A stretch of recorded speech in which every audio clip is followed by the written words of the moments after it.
What's going on, everybody? Excited to be back here with another Bears breakdown as we're going to go through the Chicago Bears performance against the Green Bay Packers, which, look, you probably don't need me to tell you this, but it wasn't exactly strong. Even so, we're going to go through the game because why wouldn't we? We're Bears fans, and it's weird being back to you after a bye week. I feel like I haven't talked to y'all in like quite some time. I certainly hope that you had a fun and safe Thanksgiving in whatever sort of in whatever way that you wanted to be. And honestly, DJ, you're talking about how somebody in the chat's talking about how they religiously watch the games and they stopped watching at halftime on this one. I'll tell you what, first of all, I don't blame you. Second of all, to any other Bears fans that might have done the same, know that I forgive you and that you shouldn't wear any shame, because believe it or not, if you take a look at ESPN's win percentage projector, the Bears were down at a 4% chance of winning at the moment that the fumble return got scored against them, and the score was 3-27. So not a great showing for Chicago in any sense of the imagination. A huge bummer of a game overall. But yeah, let's take a look at it. So the biggest problem that I think ultimately came to define the Bears today was that they really weren't able to stop the Green Bay offense. And there's a lot of reasons for that. I think the first play of the game for Green Bay is actually not a bad representation of what's going on, because basically what they did was they used play action all the time. They used play action pretty much constantly and used it to throw off the Bears pass rush. So as you guys probably know, the Bears didn't exactly have a great day rushing the passer. Also, let me go ahead and get in case you guys have wondered what I use for drawing stuff, it's a Mac app that I found called Screen Brush. It looks like it's not initiated yet, so let's go ahead and pull that up. But so yeah, Akusai, it's funny. Akeem Hicks has quite a bit of it, but now that we've got this rolling perfect, we've got it working. So as you know, the Bears pass rush wasn't exactly ferocious on Sunday, but a lot of it's because the Packers were able to effectively use play action to neuter the Bears pass rush and keep them on their toes while still threatening with Aaron Jones. They were truly the dynamic offense that we've kind of always wanted to be. And then, Chris, they started doing exactly what you're talking about, but we'll get there when we get there. One thing I thought was an impressive way to start the game was a play action pass that just gets the ball out right there. And sure, you could talk about how it's a screen, but really, the Bears wanted to test the defensive back's ability to tackle, and if y'all saw what I saw, the defensive backs actually struggled to follow suit. They struggled to come downhill and make a lot of the tackles that we've seen them make in the past, and it hurt the Bears pretty much all night. Another thing that really hurt the Bears was that so we'll talk about the run game in just a little bit, but one of the things that I really saw was that on third downs in particular, the Bears played a lot of man coverage. So as you'll see right here, the Bears line up in what feels like a very, very flat coverage with Roquan Smith very clearly trailing Jones out here wide. This is as clear a signal as it gets that Jalen's in press. I think that's Jackson is in press coverage, and Screen over here is in press coverage on Devontae Adams. That's its own question. And then you've got Kyle Fuller in his usual off-man coverage with, believe it or not, Deion Bush playing the deep safety. But the point is, the Bears and Chuck Pagano did this pretty much all night long as far as their overall plan on third downs, and the Packers were able to victimize it. I want you to keep an eye here on Jalen Johnson's man, because since they were using man coverage, the Packers were able to run sneaky little rub routes like this that separate Johnson from his man, like with this undercutting route. Rodgers distributed quickly, got the ball out fast, and he's able to turn upfield and pick up a first down. Tight one, but picking up a first. And so Robert Quinn and Khalil Mack, it's funny you ask, Akusai, actually played a lot of coverage this evening. They didn't, or not on this one, or not on this specific play, but the Bears playing man ended up hurting them on a lot of these third down scenarios because it was their preferred method of coverage. Another thing that didn't help was that the Bears pass rush couldn't get home. So when they did stop the run, which was rare, frankly, but when they did stop the run and force the Packers into a setting, in this case, it's zone coverage, they actually So the Bears rushed three guys, one of them being Mack, thankfully, but they dropped Robert Quinn into deep coverage, and this is a Tampa 2 defense, just in case you didn't know. What that means is, I want to walk you through what this setup is. This means that you've got both outside corners in short zones right here along the alley, with two deep safeties covering major points of the end zone, and a linebacker, in this case Danny Trevathan, covering this deep middle area. And the problem was, it's not that they didn't have things covered immediately, because they actually did. Like, Jackson's got his man covered, he's covered enough. Remember, it's 3rd and like 12, so they're trying to get to there at least, right?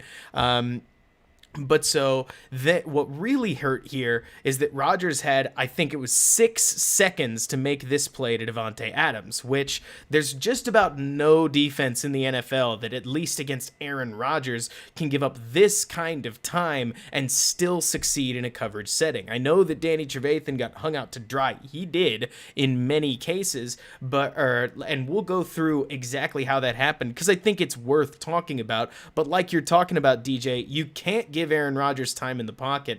And I guess I could blame the fact that they rushed 3 guys, but also the Bears pass rushers just didn't get home. They haven't been as productive as we'd wanted them to be all year long, and today they really came home to roost, as Davante Adams is going to have a legitimately good idea to go take advantage of the space created by his teammate who's pulled Eddie Jackson out of his Tampa 2 zone, and Jalen Johnson is just not quick enough to recognize that Davante wants to run into that area. Davante actually, if you take a look here, hesitates right at that spot, leaving a ton of room for Aaron to throw into. It's a very savvy move, and then Aaron obviously completes a really nice pass into cover, or into that soft spot in the coverage, and the Packers score the first touchdown of the game. But so that's the thing. So Slim Jim just asked, was it that the defense was bad or that their offense was phenomenal? I don't want to sound like I'm trying to feed you sunshine. I saw a lot of the latter. I saw a really good offense that was victimizing the Bears where they could, and it didn't help anything that with Akeem Hicks gone, they could legitimately threaten just about however they wanted to. Let me get my play reference sheet pulled up, because there's so I want to show you an absolutely standard example pretty quickly of what exactly it looked like when the Packers ran the ball, because in many cases they were able to get very, very, very nice yardage. And it looks like this one should work. I think we will see, won't we? But so the Packers just came out with a really, really good game plan, and while this isn't the biggest gain of the day, I do think it shows just how well the Bears were able, just how well the Packers were able to block. And I'll find another example, because I'm not 100% certain that this is the one that I wanted to. Yeah, so this is much more of a run where I want to point out the damage that that playing the run did, because when the Packers did, the Packers basically ran all game long up the middle. And so they would go up the middle. Occasionally they'd run a stretch play. But right here, thank you so much for that donation. That is so kind of you, Could Be Mitch.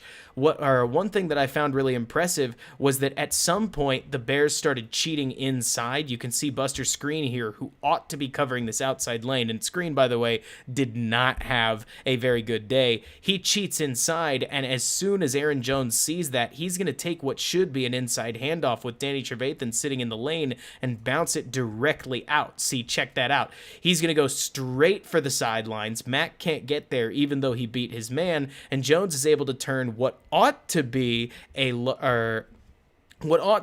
almost no gain, or at least has been no gain for a good while, into 5 yards. See, take a look here. Note that Buster Skrine is the furthest guy on the outside. Don't count Kyle Fuller. He's in the backfield. And so when Mack cuts inside, he's doing his job, but Skrine is ending up in the same place as Mack, and that's problematic for the Bears, who effectively watch him get sealed as Jones bounces directly outside, takes advantage of a quick 5 yards. Not very good. So one other play, I've got to be able to find this thing. So let's see. Oh, it's this one, isn't it? So what a lot of the Packers' run game looked like throughout the rest of the game was much more like this. So I want you to pay attention to what the Packers line's about to do. This handoff is going to be much more like the one that I just mentioned. So you've already seen Buster Screen get caught out on the side, but this is a handoff that's going to go directly up the middle. And if you notice, we've got John Jenkins, we've got Khalil Mack, we've got Roquan Smith, who's slightly easy to block, and then what is it? Gibson over here, who's about to come in on run support. And I want you to watch just how well the Packers are able to handle this, because once they pull Lazard in here to get the Bears to shift over, they have the ability to put two guys on Jenkins. Jenkins is his name. One guy on Mack, Lazard on Gibson, and if one of these guys can pull off the double team on Roquan, they've got everybody sealed. And take a look at just how well this works. Like beautiful offensive blocking, they get Jenkins out of the way, immediately paired up on his one-on-one. Roquan sealed with a lineman, and there's nothing he can do. Now he's taking on a tackle. Lazard cuts off Gibson perfectly, and Mack is held up just enough by his man. I think it was a tight end, such that when Jones continues the play and runs right into this hole, the only person there to stop him is Kyle Fuller. This was kind of the story of the game. The Packers just blocked everybody, it's funny because Akusai in the chat talks about how Bakhtiari definitely held. I haven't actually seen it yet. No, that's a holding call, but holding kind of doesn't exist in the modern NFL unless you're Charles Leno and you hold like crazy. But we'll get there in the offensive section, because I do think it's worth talking about the defense. What the Packers were able to do was just out of this world. They really they challenged the Bears defense on every level of what the Bears do. They continued to exploit exactly the matchups that they wanted all game long. Just about any play that I point to, there's going to be something that the Packers do really well. Like in this case, let me see. I think it's a pretty little fake. But let me check. Yes. Okay, so this was one of my favorite play designs of the day by the Packers. So what you're going to see is a fake outside zone handoff with a quick throw to Devontae Adams that they make a play off of and get him in one-on-one space against Kyle Fuller. See, the motion man pulls everybody over. You've got the entire Bears defense shifting this way, and a quick throw out to Adams suddenly turns this into a one-on-one with tons and tons of space. This is very similar actually to what the Bears offense used to do in 2018, but they don't really tend to do stuff like this anymore, and I think part of it's because their run game isn't as effective as the Packers was, but this really hurt. But going back, one thing I didn't talk about, because I feel like I haven't emphasized this enough, going back to the Jones run, one thing that really, really hurt the Bears is that Akeem Hicks normally sits where John Jenkins is, and he's consistently able to occupy his man, let alone potentially two, and seeing the way that ENB, I know that I haven't, or that we haven't won a game since I did that hype video, which is a massive bummer, because I planned on doing that video. I had a feeling we weren't going to be undefeated at that point, but I didn't think we'd lose 5 games in a row. Even so, it's really worth mentioning that Akeem Hicks absolutely is the iron wall against the run game that the Bears defense has tended to hinge on, because when Akeem Hicks takes on blockers, he can often soak probably 2 of them, or at least play 2 gaps. With the Bears run defense the way that it is, if Danny Trevathan isn't over there to help, a lot of times things are relatively easy to block, and it hurts. And so it's something that hopefully will be fixed with Hicks's return. Certainly I don't think the Bears defense is quote unquote so bad that they'll give up 41 points on a week-to-week basis, but it didn't help anything that on various key plays throughout the game, the Bears were willing, believe it or not, to even go as far as dropping both Mack and Quinn into deep coverage and just leaving them out there. And so they wouldn't even in that case rush the passer. Let me see. I think it is this one where that happened. There was definitely some weirdness in terms of Chuck Pagano's game plan. Yeah, this is the one. So what you're going to see here, because Rodgers had time in the pocket basically all day long. I want you to pay attention to Khalil Mack down here in the bottom and Robert Quinn over here, believe it or not, sitting in the slot, because both of these guys are going to drop off, and that's going to leave only the interior rushers and just 3 of them covering, like rushing the passer. And so when they do that, at first, believe it or not, everything's fairly well covered. I'll pause right here.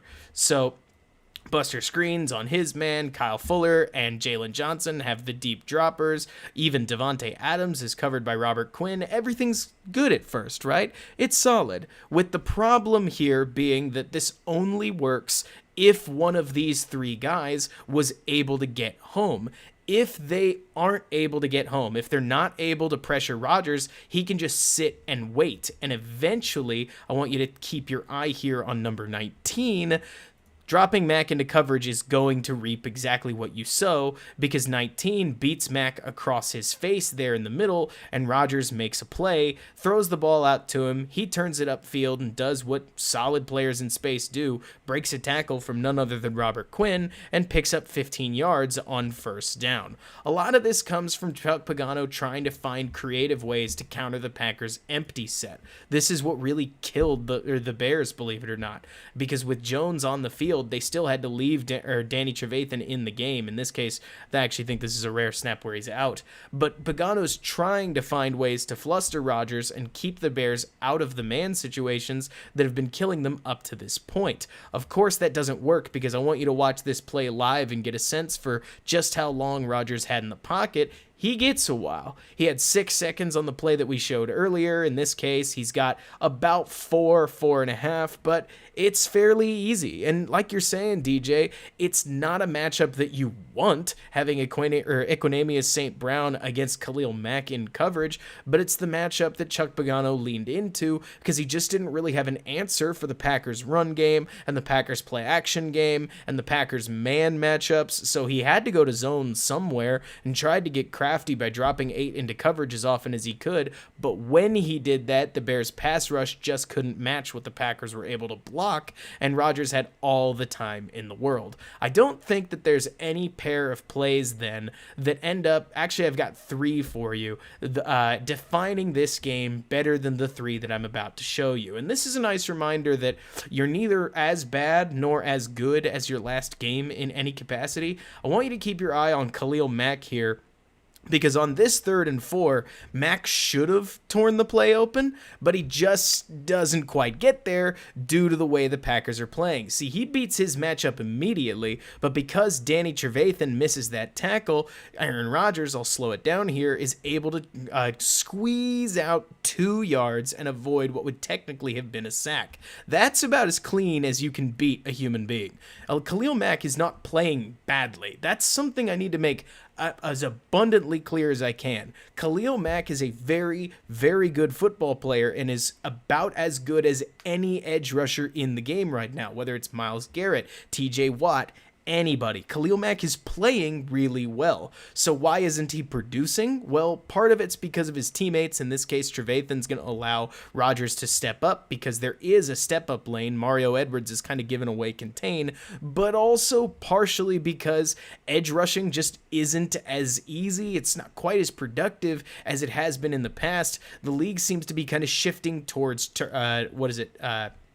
the league seems to kind of be shifting towards interior rushers. And because Rodgers is able to turn what would have been an 8-yard loss into a 2-yard gain, the Packers net 10 yards even when the Bears get what they want. And that was kind of a theme of this game, unfortunately, was that even the plays that the Bears could have had go their way just didn't. And a lot of it's because Aaron Rodgers was on his game. In this case, he recognizes the Khalil Mack pressure about as quickly as a human being can, steps right around it, as you can see right there, makes just enough of a move to beat a tackle and fall forward for 2 yards, and then the immediate play later here on 4th and 2, you're going to see him stay patient against what I believe is a play action. No, it's not play action, but I'll wind it back so you can see it.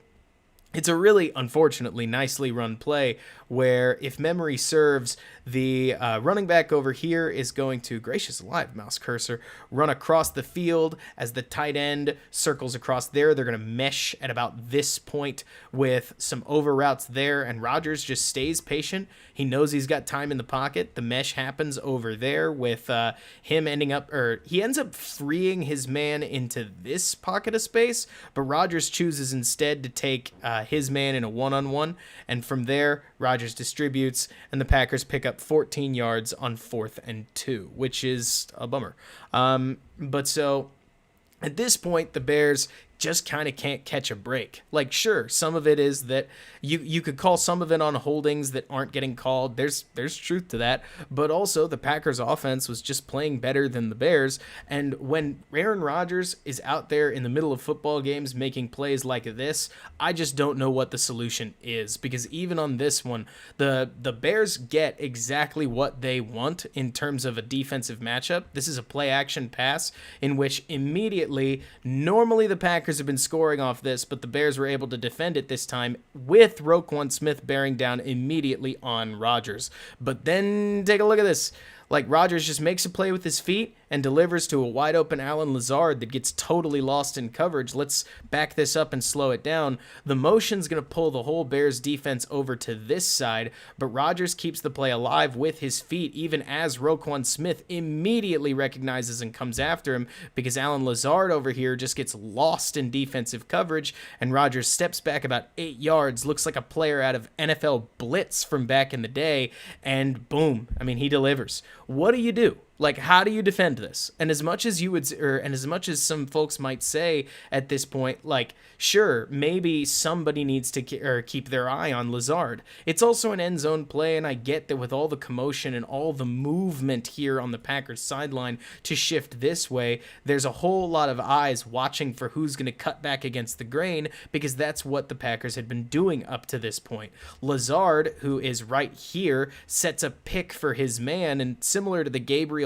pick play that the Bears ran against Washington in 2019 last year, the Bears keep their eye on the guy getting picked for, and they lose the guy setting the pick as he just fades into that space. He's open. Rodgers makes a swiveling throw off his back foot, and bang. It's hard to watch because, again, the Bears definitely missed Akeem Hicks, but also Aaron Rodgers was an unfortunate reminder that when a Hall of Fame to be quarterback is on his game and his weapons are playing well, like Devontae Adams, and the Bears pass rush just can't match what the Packers offensive line is able to deliver, there's not a lot of solutions on defense. And sure, maybe, Buster Screen definitely ought to, or is going to be wanting to have had a better day, over the rest of this week. He's not going to look at he's not going to want to look at the film because he did not play well, but also that's because he got victimized by a guy who was victimizing everybody at will, and it hurt to watch. Because when I look at this Bears defense, I keep seeing a unit that Matt LaFleur just smoked schematically. The pass rush was slowed down by play action, and then when it didn't, or when they came with 3 or even came with 5, they just couldn't hurry Rodgers like you'd want them to. And so instead, he was able to sit back and pick them apart with a running game that was able to, I swear, it was doing 6 to 8 yards per carry or 1. But yeah, I mean, like you're saying, Sam, Rodgers is playing at an MVP level, and at least on that night, he was as close to unstoppable as I think a quarterback can get.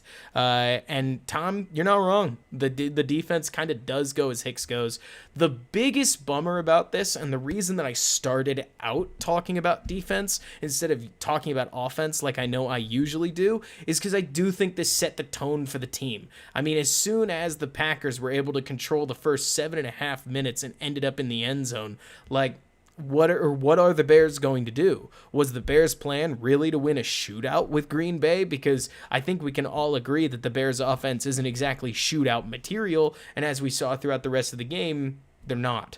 So as much as I know we keep talking about, is Mitch better than Foles? Is this better than that? We can talk about it. I think the answer is sometimes yes and sometimes no, as is common in quarterbacks. But Yeah, this was a weird game. I'm more than happy to take questions, or I'll start talking about the offense a little bit here and there, and then we can get into some other stuff. But like we can take questions after that. But I will answer a few from the chat real quick because I know that y'all have thrown out some different things. So somebody asked, like, was the Mack trade worth it? I think the answer is it depends. So the Bears, for the Mack trade, got a face of the franchise. They got a whole bunch of jersey sales. We got a really fun edge rusher. We got somebody who made a whole lot of noise and was part of the reason that the 2018 team was 12-4 instead of 9-6 or 9-5 or something like that. 9-7, maybe 10-6.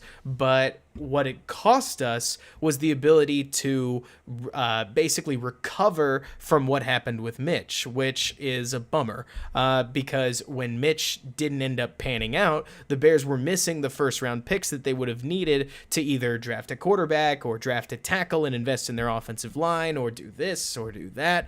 And truth be told, I don't know what our pass rush would have looked like if it was just Leonard Floyd who was rushing, because as much as I know Leonard Floyd looks really good in Los Angeles right now, I've started to wonder whether part of it has to do with Soldier Field's playing surface, the grass, because Leonard Floyd was beyond I don't want to sound like I'm too harsh on the guy, but he definitely didn't play well in Chicago, and neither has Robert Quinn. And I look at that and I say, maybe it's just that the grass holds speed rushers back a little bit, is a more forgiving surface for linemen helping out against speed rushing threats, which is part of why a lot of Khalil Mack's sacks have been power-related edge play. And so I don't know what the pass rush would have looked like for those years with Leonard Floyd as our rusher number one, but like you're talking about, Alexander, I would even say it's as simple as pace bet big on Trubisky and Mack, and I think Mack delivered on who he is. Like I said earlier, I mean, I know not everybody's a big fan of them, but Pro Football Focus even has Khalil Mack graded as their number 2 edge in football right now.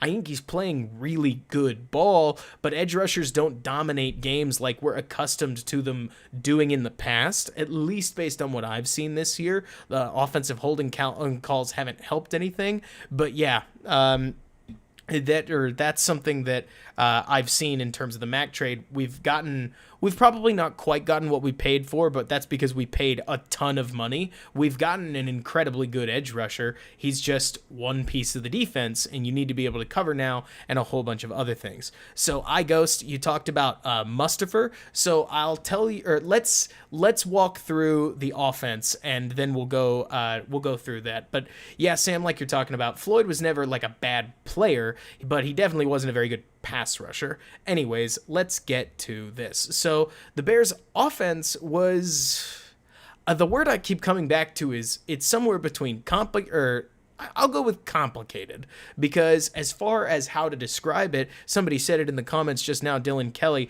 David Montgomery had a fabulous game. I thought the Bears' offensive line that they put out was a much better combination, primarily because it didn't have Rashad Coward, but hey, I mean, it helped. And you can tell immediately that, frankly, this offensive line was able at least to execute on simple plays. So this, for instance, what I'm about to show you is that David Montgomery long run. And I want to point out just how much like this play is made by the call and not by, or it's mostly made, frankly, by the Packers defensive alignment and not by anybody doing anything crazy here. Like, what you're seeing is the Bears have spread things out on the left-hand side, and the Packers have overloaded the right-hand side a lot, probably to match the tight end that's sitting on the end of the line. Truth be told, I don't know why they did this. But what you'll see is that Cody Whitehair lays a perfectly good, not amazing, a good block from the left guard spot on Kenny Clark. Sam Mustafa barely squeezes out and gets a piece of his man. Charles Leno holds off his, and that's all she wrote for this play. Like, it's nothing incredible. The Packers basically just leave a huge hole up the middle, and Dave Montgomery runs right into it. and the Bears benefit from it with a 57-yard gain. That's what's so interesting to me about this play, is that I look at this and I don't know if they would have lined up any differently with Foles. I'm going to be honest, because it's not a running threat that creates a monstrous hole up the middle that you can see right here. But when you slow this play down, let me see if I can get us to the snap.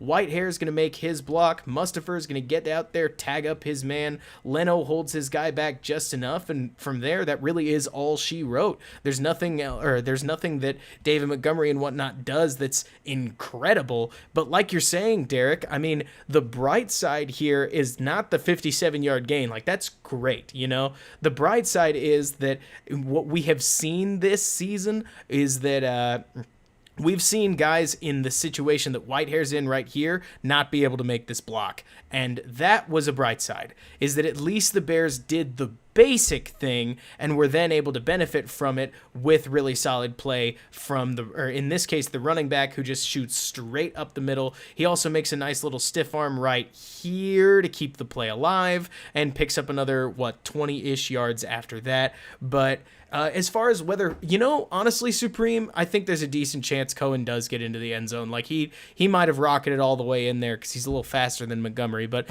it's hard to know. I really do think that at this point, this hole was there just because the Packers lined up so the Packers formation ideally is set to take on like a look very similar to this that's also mirrored over here, because if there were receivers in this look, these two would have moved out. I think it's just the wrong defense for the moment, and the Bears call the right running play against this look here on 2nd and 7, which, hey, that's great. Again, we'll watch it one more time, shoot right on down the field.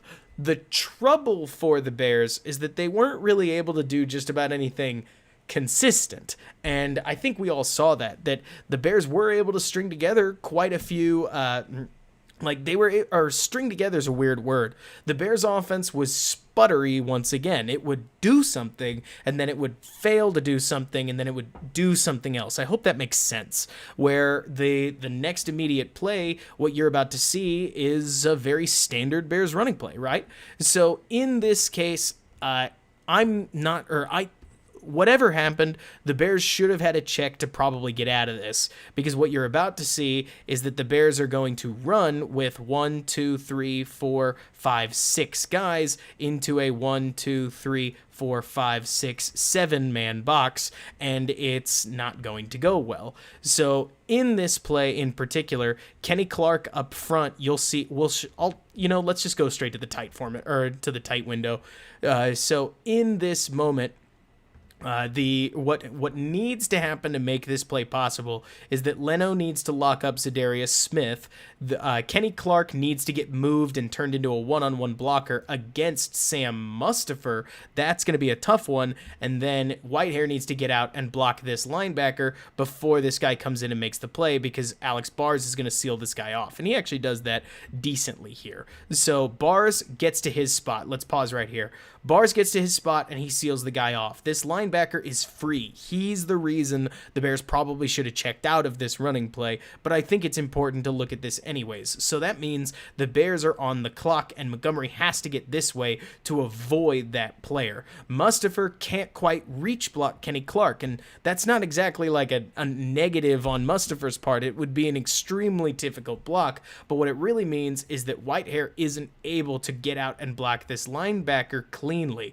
Instead, he, as well as the Packers defensive line, end up able to bunch up the entire Bears formation right here, and Montgomery plants his foot, as he often does, and takes the ball up the middle instead of trying it outside, because he's not outstandingly fast, and Montgomery in a foot race isn't something that even David Montgomery wants to do, even though it might have gotten more yards had, say, Tariq Cohen been carrying this ball, but he's not. So he plants his foot, he takes what he can. What he can get is a loss of 1 yard, and that's a bummer, because following up a 57-yard run, of course, you don't want to immediately be, weird, okay. So it looks like they do gain, it was because it was 1st and 8. That's why it becomes 2nd and 9. But anyways, they lose a yard, which is a bummer, but it shows that back and forth nature of the way this game went. And from there, I think we hit the point where if you want to talk about the Bears offense in a 2-down picture, I frankly think that these two plays, and you guys have seen them before, are great examples because, and it doesn't take a crazy breakdown here. The Bears run a simple stick concept, which has Kmet run the the up and out route that you see. Trubisky delivers a ball that's goodish, like it's definitely catchable, even though you might want it out here. Just calling it like it is. You don't necessarily want him to turn around like this, but he catches the ball and he doesn't end up holding on to it, and the Bears end up losing what could have been 8 yards had Kmet just caught the ball and fallen down, even if he had to reach behind him. I know a lot of people have called this a touchdown pass, and if he does throw it out here, it probably is a touchdown pass, but given where it was, it's still a 7-yard gain, and the quarterback did deliver the ball in a catchable position, even if not ideal. And that's the thing. I don't want this to turn into like a biscuit bagging section, because I think I can often be too hard on Trubisky. This was fine in every sense of the word. And like you're talking about a Kusai, Orlovsky tore him apart, but I'm not a footwork genius. I know that Mitch's footwork is hazy, but off-platform throws are part of the NFL. People's footwork can be bad all the time when it comes to making a play. And a lot of times we just look at results and the placements, it's definitely off, but I want to highlight that Kmet could have caught this ball. The Bears receivers have gotten a lot of flack whenever Mitch has been in the game for dropping balls that were totally uncatchable. This isn't one of those. He could have caught the ball and he didn't. And then we go to the next play where I'm not trying to kill Allen Robinson, but this was actually a pretty decent throw too. Right here, in this case, let's just get to where it is. I think Mitch actually stands in on a decent pocket here. Yeah, so things collapse a little. They definitely get pretty tight, but when it comes to where the ball was, okay, so line 1, 2, 3, what I would basically say is that Kmet could have caught the ball and Mitch could have made a better throw, but in the world of what would the football or what would you expect to happen? I would expect that throw to have costed Kmet a touchdown, but not a catch. Does that make sense? I'd probably call it a drop on Kmet's part, though a tough play. But in this case, I do think the defense, or the DB made a play, Sam, for sure, but I would like to see contested catch Cole Kmet, because that's something he's been really good at, haul it in. And then right here, of course, as you guys know, the ball's delivered pretty well, and Robinson just can't quite come down with this. And Robinson's made plenty of plays this year. I know I kind of bit the same hook that plenty of other people did, saying that Robinson was closer to 2 for 7, I think I said on Twitter, on contested catches this season, and that's not really true. It's easy to forget how many amazing catches Allen Robinson has made this season, but this specific position where he's skying over a defensive back and is the only one to hold the ball, he definitely hasn't made the catches that we would have liked to see him make, and I think that that's kind of been a story in the Bears offense. Not Allen Robinson, but the idea that we will get to plenty, more than likely, of Trubisky's mistakes in this game, and this play in particular wasn't Mitch's fault, and the offense around him didn't hold him up, because that's been sort of the Bears story, right? When the quarterback isn't to blame, somebody else makes a mistake, whether that's an offensive lineman, whether that's a receiver running the wrong route, whether it's somebody ending up out of place. You guys get the idea. That's been the most frustrating part to watch. I don't think Mitch played particularly well in this game. I'll come out and say that to you guys. I think that a lot of people are telling themselves that he did, and a lot of the decisions that he made were either fairly easy reads or they were interceptions. But that said, I think there's way too many moments like this where, hey, at least I'm not talking to you guys about bad execution, like Robinson runs a route over here. Oh boy, cursor going crazy again. Robinson doesn't run a route over there when he's supposed to go up the middle. At least the Bears are at the point where they're able to execute the play call. Because as you can see, Patterson runs a nice little route over here. Robinson's able to get a nice little pocket at this moment. And if you take a look from the tight angle, you'll see why. Mitch is coached on this play to identify the safety and then look over in this direction before turning and making an immediate one-touch throw. And he does that. Like, Mitch executes his job on this play. Keep an eye on his head. Oh boy.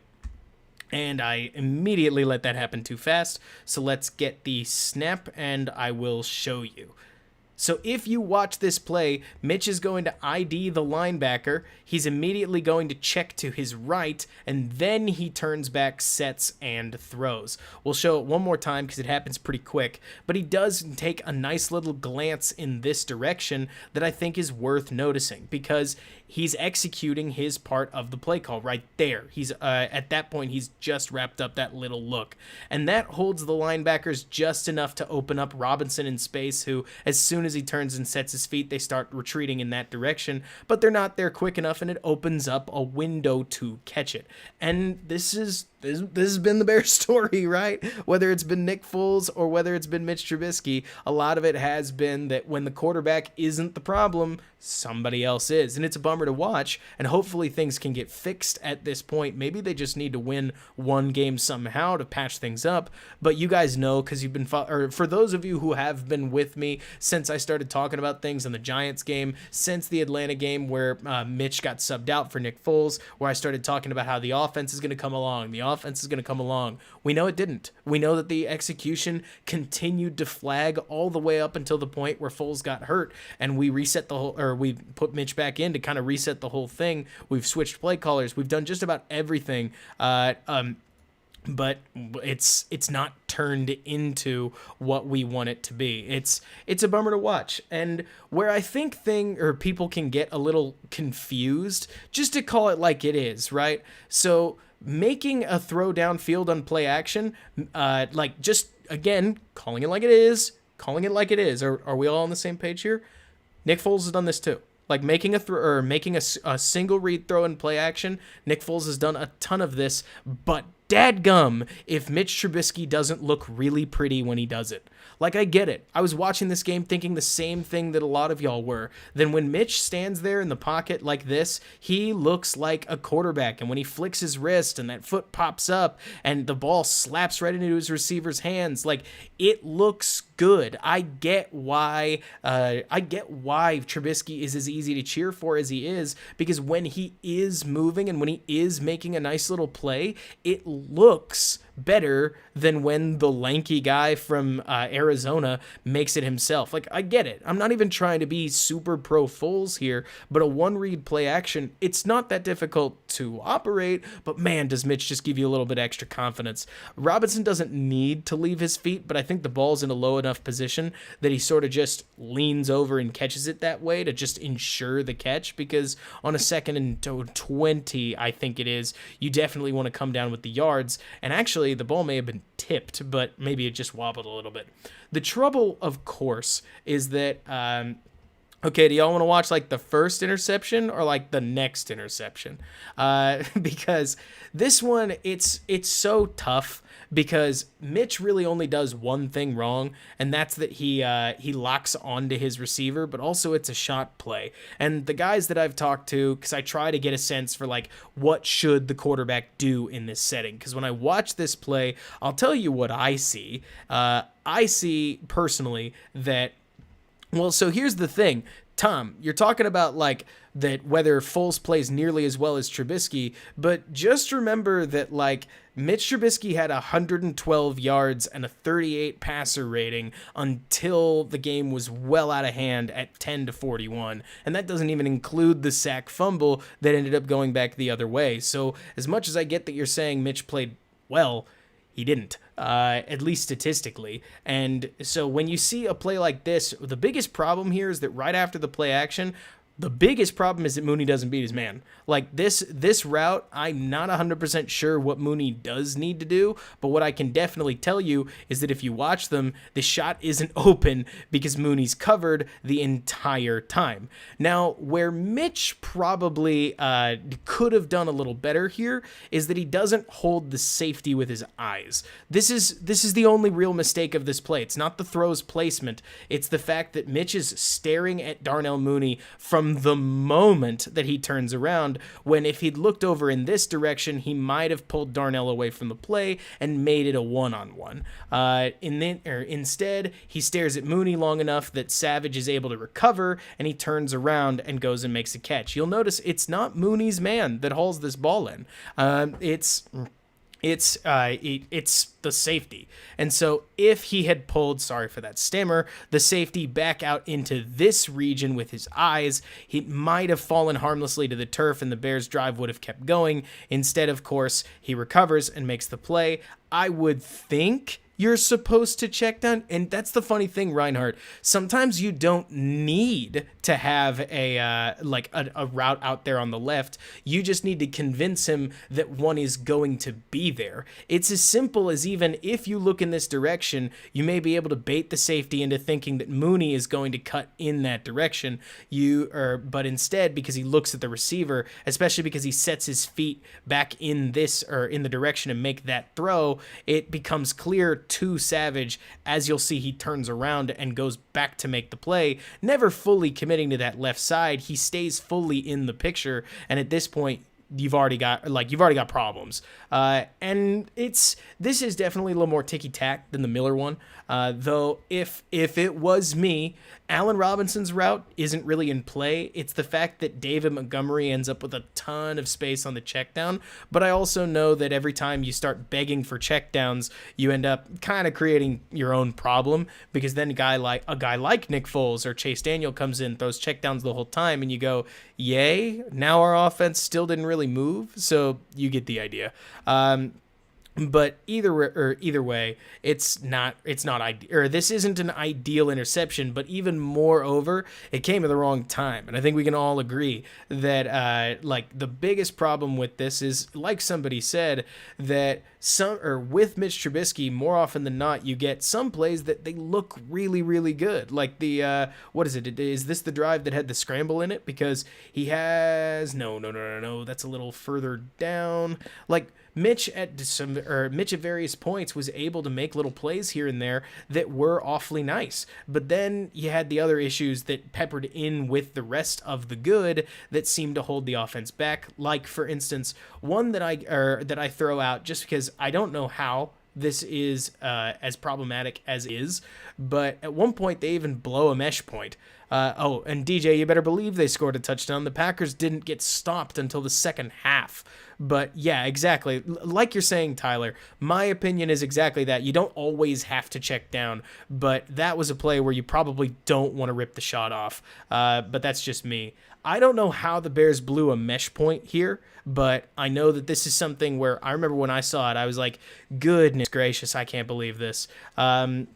Where I don't really know why Mitch seems to be followed by occasional fumbling issues, and it always seems like it's something else, which is a huge bummer. Like it always feels like there's something, whether it's, I don't know, the guys they had a hand on his face or with the fumble, or whether it is that maybe this guy just did the wrong point, but I don't know how he fumbled this. This is not an NFL fumble in any case, and it should never happen. The fact that it did is its own problem on what looks like an RPO, and I do think Mitch is trying to keep the ball and just doesn't do a very good job of it, but at least he falls on it, and it's not a fumble to immediately start the second half, though that it would have obviously not been great. But so I don't want to turn this into just like dogging on Mitch, because it's not supposed to be.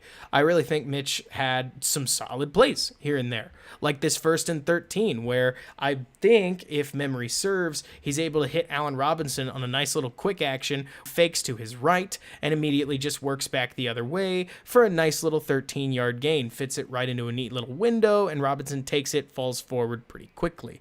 But, oh man, that's the trouble, DJ, is that Daniel Jones fumbles all the time, and nobody likes it.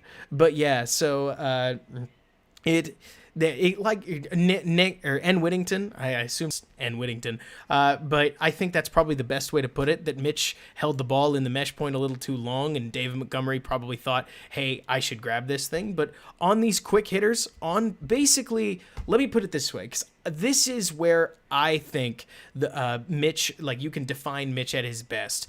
Mitch Trubisky is really, really good when he can come into this moment right here.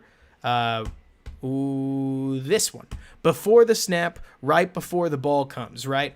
At this moment, if Mitch already knows what he's going to do, I think he's at his best. Like, is a legitimately pretty good quarterback, is when he knows, okay, I'm going to take the snap, I'm going to fake my body this way, and then I'm going to turn back and I'm going to throw to A-Rob, and he's going to be there.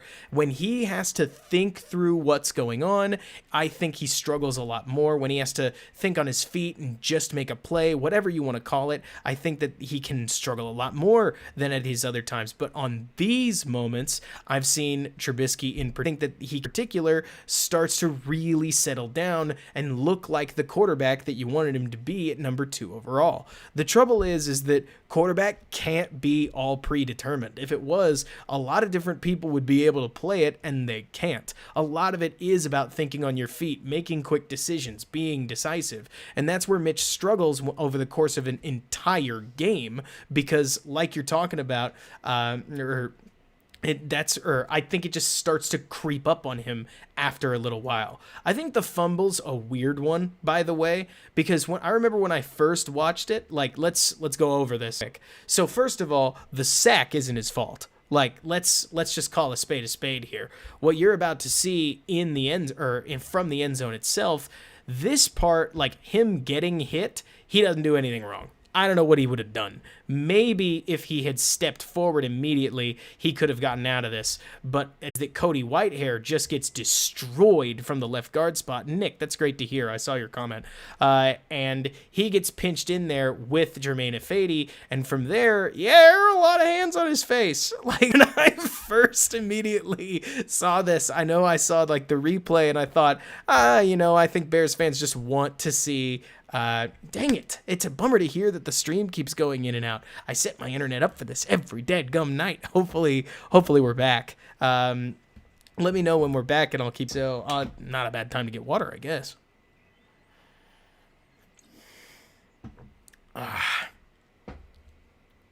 Let's see here. Going to pull my phone off the internet. Hopefully that helps. I'm looking to get back. So somebody tell me whether this is working. Just let me know. Oh, perfect. Good to hear.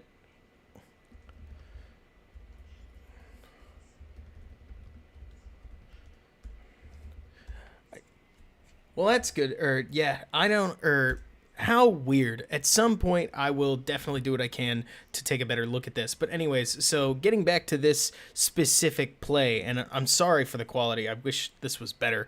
But yeah, deadgum tin cannon string internet. But so the biggest issue here that I have seen is that obviously he doesn't get the sweetheart call that somebody mentioned, but he does pull the ball in towards his chest like you'd hope he would. But that's a real nitpick because the sack itself isn't his fumble or isn't his fault. It might be the fact that the ball pops out, but it's not something I want to just roast the quarterback over an open fire for. The second interception is much more problematic, but or what was it? I think it's Tim talked about asking why in the world, is the fact that Trubisky can't do everything predetermined more of an indictment on the team around him? Well, it can be, maybe, right? Ryan Tannehill is pretty good at making plays with his feet and then looking around and trying to hit an option. But the trouble is that you can't predetermine everything in quarterback. You have to be able to have sort of a hot zone you can work with. And if you aren't very good at the predetermined stuff, like Jared Goff isn't, you need to be able to throw really, really well. And a lot of times Trubisky downfield can struggle a little bit with the mechanics that we saw earlier with the Kmet issue, but also partially just his downfield accuracy isn't what you'd like it to be. And I don't say that to kill the guy. I say that just to make it clear that he's not really a franchise option. And that's the thing, Tom. You don't think that quarterbacks are going to do much better in a current situation until they come in and do, you know? Like until Deshaun Watson comes in and does look better. Until Justin Herbert comes in and does look better. This is something, let me take a look here. Oh yeah, this play was interesting because the Bears started to catch on to, or the Packers started to catch on to what the Bears wanted to do. You're about to see, let's slow this down. This guy right here, Darnell Mooney, never carries his man up the seam, and instead the Packers defender cuts back to break up the ball, but Trubisky actually fits the ball in, which is good on him, and he does it in a pretty crowded pocket here as Charles Leno, who had a rough first half, got beat by Preston Smith, which you can see that right there. He got beat. Trubisky ended up having to make the throw off balance, but he drops it in. Miller makes a nice little catch, which is good.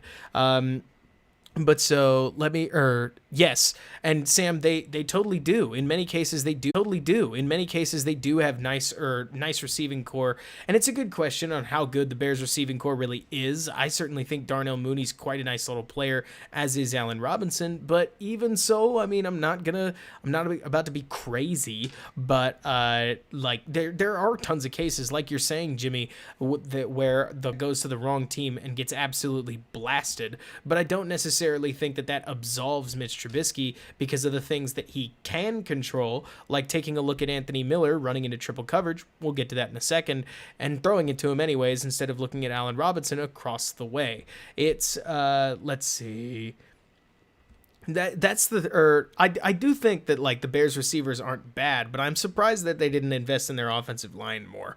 But that's the thing, Akusai. They did get better, especially with the Robinson, Gabriel, Cohen, and so on and so forth. Here, by the way, Mitch makes a nice little play. This is still a one-man read. What Mitch Trubisky does here, this is something I found so interesting. If you watch Allen Robinson, this is a man route in which Robinson's going to run the hook that Trubisky likes to throw. But instead, what he does is he notices that he's not going to be open as the line fades over. So as the line collects everybody and Trubisky recognizes a running lane, he also notices right at this moment that Robinson's not really going to come open. And instead of looking for Kmet, who actually is open, or Mooney, who might be getting himself open downfield, maybe with a really tough throw, Mitch knows that he can kind of just take the free yardage. Yeah, not Mooney, never mind. To call that open is a little unfair with a safety sitting right there. But the point is, Kmet, maybe he's open. Like that might have been the guy that Foles throws to. But instead, Mitch makes a play with his legs, like so many have talked about. He even jukes out a linebacker right there with a quick in and out move that allows him to get to the edge, win a nice race, and pick up a first down. Like, it's a good little play with his feet. There's nothing wrong with that, and it's definitely something that, regardless who is going to be the quarterback here in 2021, I think that mobility is really big in the modern day NFL because the quarterback being able to run, I mean, if for anybody who watched the Ravens game today, you saw just how important it is where even when just the quarterback can run, guys in front of him can make blocks on that guy's behalf.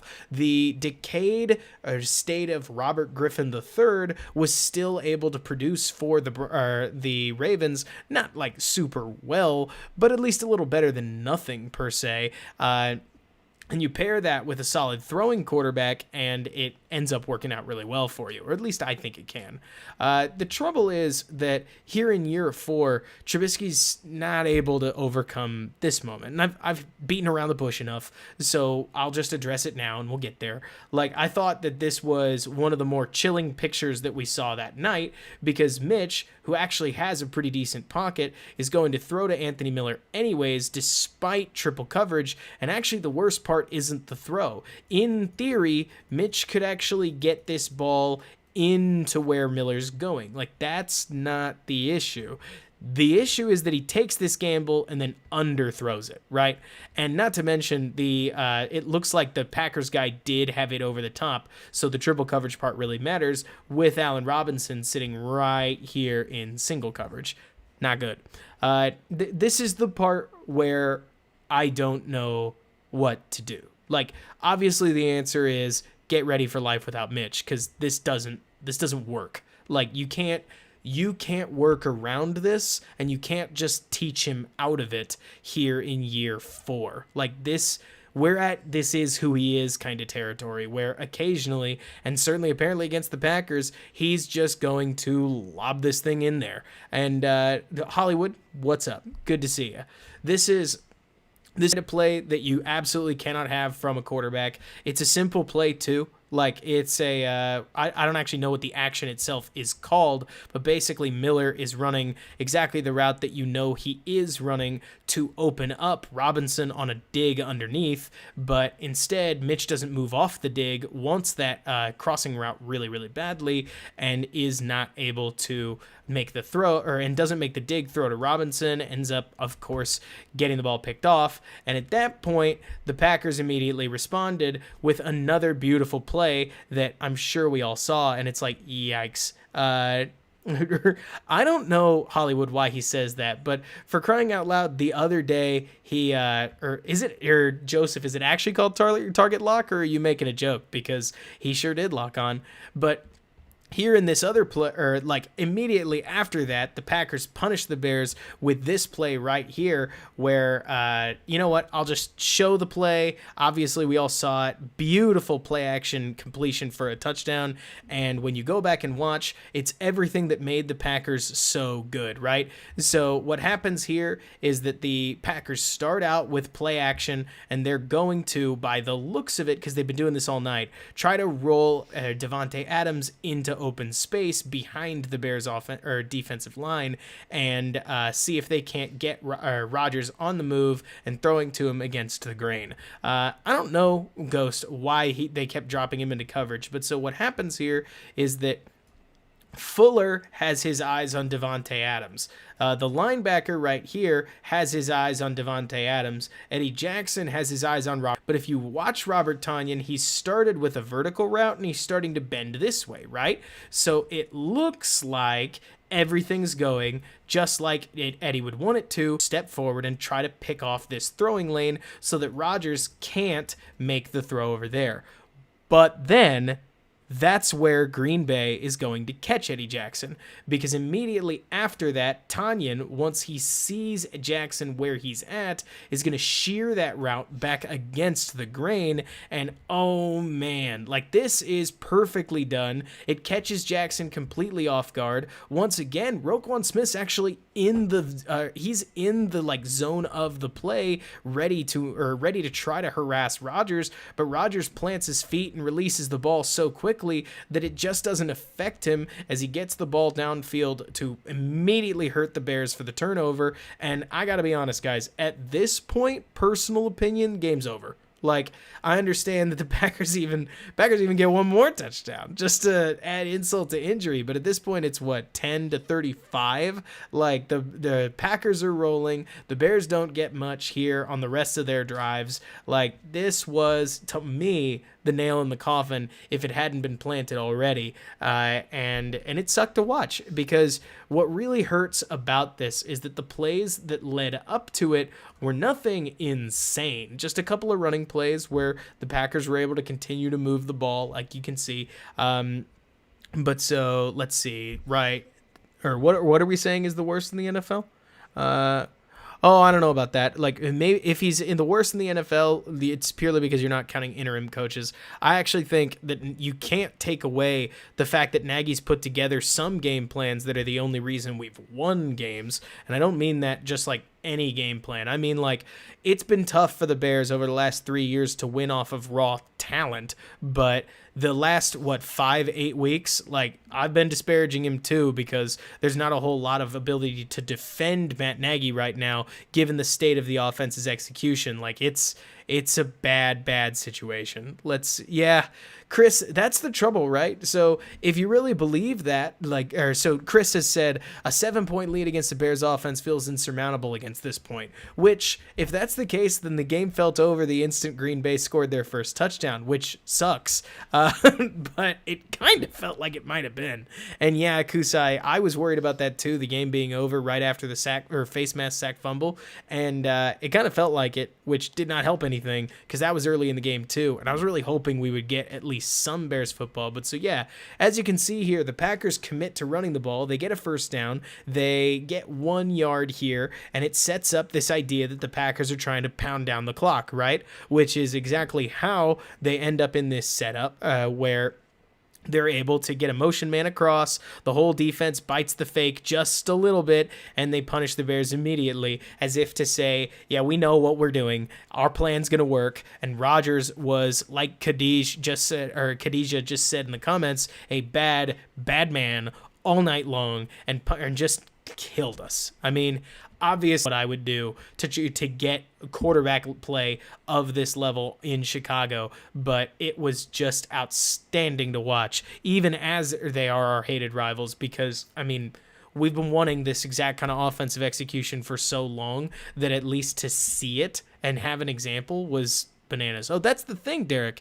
So Derek says, but is Nagy part of the execution problem? I feel like he keeps wanting the team to learn new things rather than get good at a particular set of plays. Yes, that's where I've been complaining the most about Matt Nagy, is that he's not able to get his execution in order and seems to think that the solution to everything is a new installation of plays. And it's not. Right? Like the solution to everything can't be just teaching more plays, because that's how guys end up not able to execute on a lot of what they're doing, which, like you're saying, I mean, Sam, there's a lot of truth to what you're talking about, that the spread coast scheme that the Bears are trying to run, it relies on a lot of bells and whistles, and it's apparently pretty hard to learn because guys keep ending up in the wrong place. And when you deal with things like we had in Minnesota with even Khalil Mack, who's been pretty good about executing his assignment correctly, ends up running the wrong route in the end zone, it's trouble. And somebody's at fault,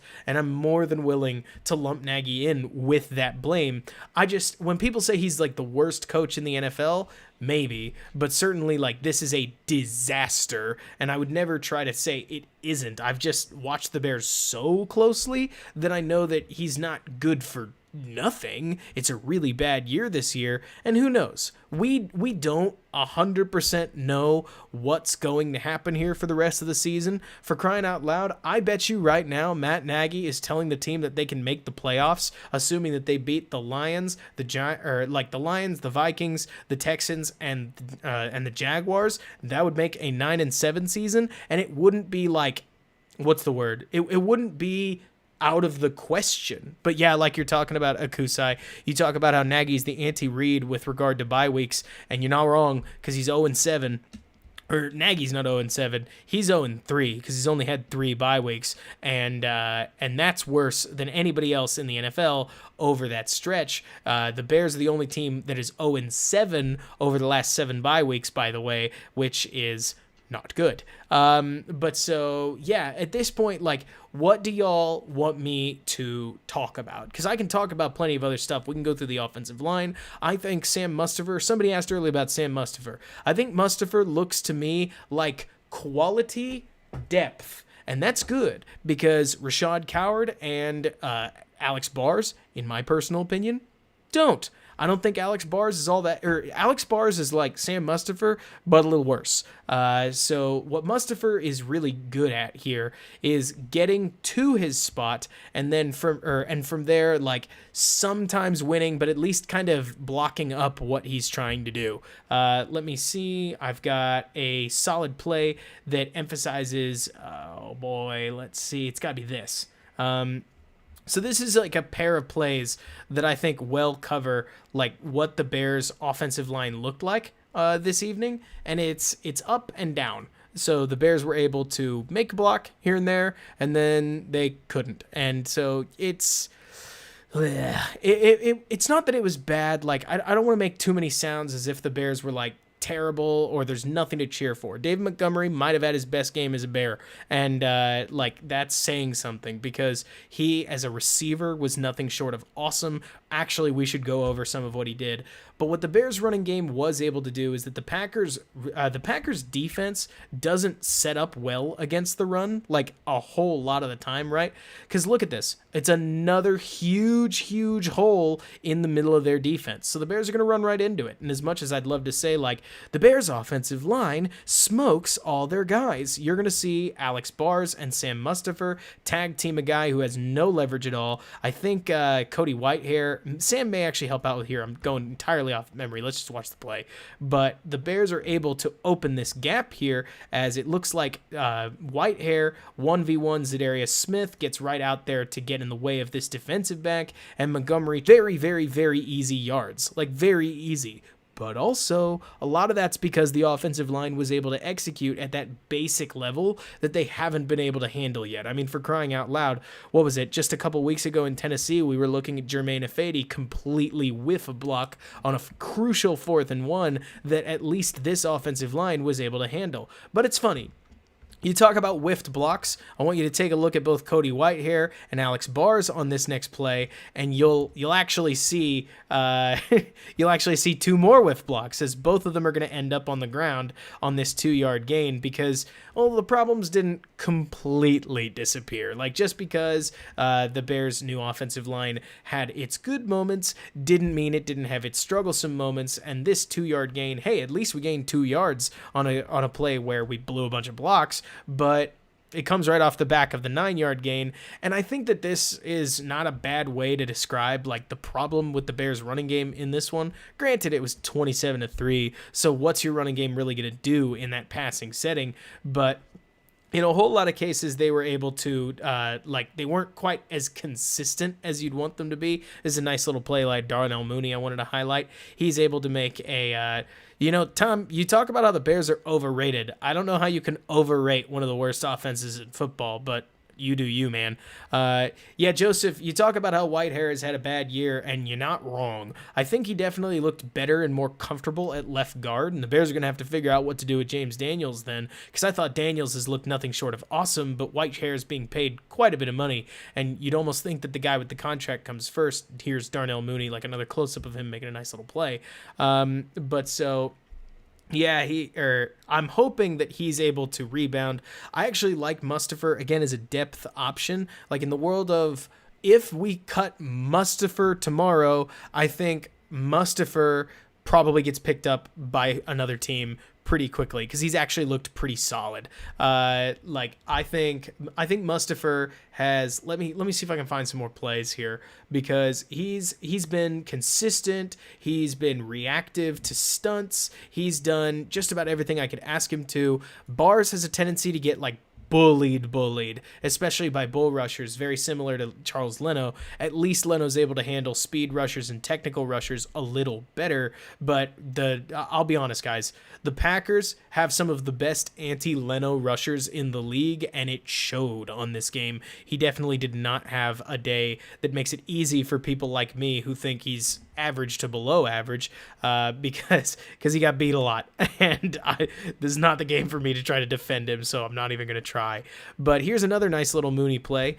Frankly, this is actually a decent little play setup as the Bears are going to isolate this specific runner or this specific defender where Mooney's going to run an up and out, and Cole Kmet here is going to just fake a block and kick out, and if this guy attacks down at Kmet, throw to Mooney. That's exactly what Trubisky does. See, Kmet pops into this space, defender comes downhill, Mooney curls right back out to the sidelines, and I love what happened right here, by the way, because Mooney's actually going to catch this ball, he lays out for it, and from here, you'll note that he turns over on his side and starts kicking his feet to get out of bounds because he knows he's got to get there even though he's on the ground. I thought this was hilarious when I caught it because it's small, but you're going to see him dragging his way out of bounds as he, again, dives, catches it, keeps his momentum moving, and then starts pushing his feet along the ground to just make absolutely certain he's as out of bounds as possible as the corner comes up, which is, again, it's funny. But Mooney's a player that I think is fun to watch. Certainly he's one that I like. Somebody else that I think absolutely needs talking about. So we talked about Montgomery. I'm coming back to talking about Montgomery because the really impressive part about David Montgomery, to me at least, hasn't been his running, where I'd love to see him get outside a little more. The real magic for Montgomery is coming in his receiving, where in moments like this, he's about to catch what most would call a hospital ball, but he's going to catch it and take the hit and just crunch right on forward and fall down. Ball zips right into those hands, sticks to him. Montgomery is so much fun to watch in the receiving game because he's able to make guys miss. He's able to make plays with the ball in his hands. He's just a gem in the running game in particular, and I love watching him. Like, I really, really do. And yeah, that's the thing, Sam. Mooney and the whole receiving group is getting frustrated. There's no doubt about it. And the Bears need to find a solution at quarterback as soon as they can, if only to keep their locker room in order. But we got a little while for that. We got to finish the season first. Here's another quick swing pass where Montgomery is going to make a play in space. Look at that little cut. I mean, how do you not fall in love with that? It's this ability that you don't see, by the way, with let me show you here. So this right here, this cut that Montgomery's about to make is exactly what makes him so special. Where, what is this? Montgomery is going to start out. He catches the ball, obviously, with all of his momentum pushing in this direction, and he's going to just cut and end up at an almost, what is this, like 135 degree cut. It's insane. He goes bang, and he's just going in the other direction, which, when you look at him from the backfield, like running the ball, that doesn't come into play near as often, because more than not, if he wants to run sideways, he doesn't quite have the foot speed to beat anybody around the edge. But in the open field, he can use that to his advantage and make some really, really nice plays with the ball in his hands. This is where, if there's something I would like to see the Bears do, it's find a way to integrate Montgomery more as a receiver, but with a guy like Cohen on the team, that's less than likely. So I would love to see in the 2021 draft, the Bears draft more of like an outside zone runner, because like you're talking about Joseph says, I like Monty, but he's got no speed. His breakaway where he got caught cost us 4 points. It's not that Monty needs home run speed, believe it or not, because it's not the 57-yard gainers that I'm worried about. It's the fact that Montgomery seems to take everything up the middle because he doesn't want to get into a foot race going outside. And when you watch a guy like Aaron Jones, his ability to say, nah, none of that's working, I need to go out this way, helps him grab a lot of yardage over time. And Akusai, yes, but we're not paying a whole lot of him outside of Cohen, who's a little on the special side. So it's not problematic to take like a 5th round running back that can jet to the edge, or even that's just relatively fast when moving to the edge, and go from there. It's not the worst pick in the world to have a decent stable of running backs, especially given that you can get them for 4th and 5th round picks. We don't need to use any of our 3rd rounders. But yeah, like you're talking about, Hollywood, Kmet not catching the ball probably cost us a much easier to make 3rd down, maybe even a 4th down try. And then the A-Rob drop afterwards definitely could have been a team captain asserting himself, didn't end up helping out. But yeah, this is the sort of thing that makes me say, like, in the world of positivity, there are actually in this case, Sam, when you say isn't that Pierce, do you mean like isn't Pierce's role to do that? Because if it was, he's not getting used in it. And I'm a big believer in you play your way on the field, and he hasn't. So I look at that and I shrug my shoulders and just assume. But I guess I don't think they put Mooney at wide receiver next year. I think they use the franchise tag on Robinson if it really gets to that point. But my hope is they don't have to, because Robinson's obviously a very good receiver in your ball club, and regardless of whether or not that you want to say he's having a down year this year, which I do think would be a little bit unfair, but Sam, if he was, I think they'd use him more, is the best way that I could put it. But I don't know. I would keep Robinson for sure. Trading Anthony Miller, maybe. Maybe for gosh, what, like a 7th rounder, maybe like a 6th. But you're not getting a ton of value for Miller because of how up and down he's been. And somebody, if they are going to take the gamble, is going to take it entirely off of the idea that they might be able to turn him into something. This play action pass, again, this is the kind of stuff that Mitch looks really good on. And I mean, like, looks visually really good. I get it, guys. Like, Mitch looks impressive as he fakes the handoff, rolls out. He's got the mobility to look pretty as he does it, sees the runner coming downhill, and makes the throw to the corner with a guy in his face. This looks really pretty. It's easy to buy into this. I get it. But I also am not 100% sure it's like all that difficult compared to modern NFL quarterbacks. It's probably difficult for Foles because Foles is not a thrower on the run, but there are a lot of guys that aren't throwers on the run. And I don't know. I've just found the Mitch thing really interesting because you can never escape the bad plays with Mitch Trubisky. They always tend to show up and they don't seem to fix themselves. But I don't want that to sound like I'm trying to kill Trubisky the player. I get why he's easy to like. He works so hard. He's got all the tools, or at least he looks like it, until you take a look at his deep accuracy and realize just how poor he tends to be at throwing the ball down the field, and you watch him try to get to his second or third read. But yeah, again, I think we've said enough about Mitch. I do, and we'll probably see more of him as he was announced for the starter against Detroit, and he tends to play pretty well against Detroit. But this is going to be a really interesting Lions game because the Lions just fired Matt Patricia, and generally speaking, Matt Patricia has been one of the things holding a talented Lions roster back. I mean, this was a roster that put up 27 points against the Bears defense almost immediately. Yeah, I mean, Sam, it's probably true, isn't it? Like, as silly as it sounds, where it's like any quarterback can do it except Foles, it's probably Foles. And you guys are going to hate to hear this, maybe, but believe it or not, the more that I started watching, so I started watching quarterbacks. Okay, I started really getting into watching quarterbacks, and if you want to, I can take you guys through some of what I found as far as like Zach Wilson, Justin Fields, Kyle Trask, Mac Jones. I even watched some rookie Peyton Manning just to try to get a sense for like what really really good looked like back in early 2000s, or in like late 1990s, just so I could see whether things had really changed.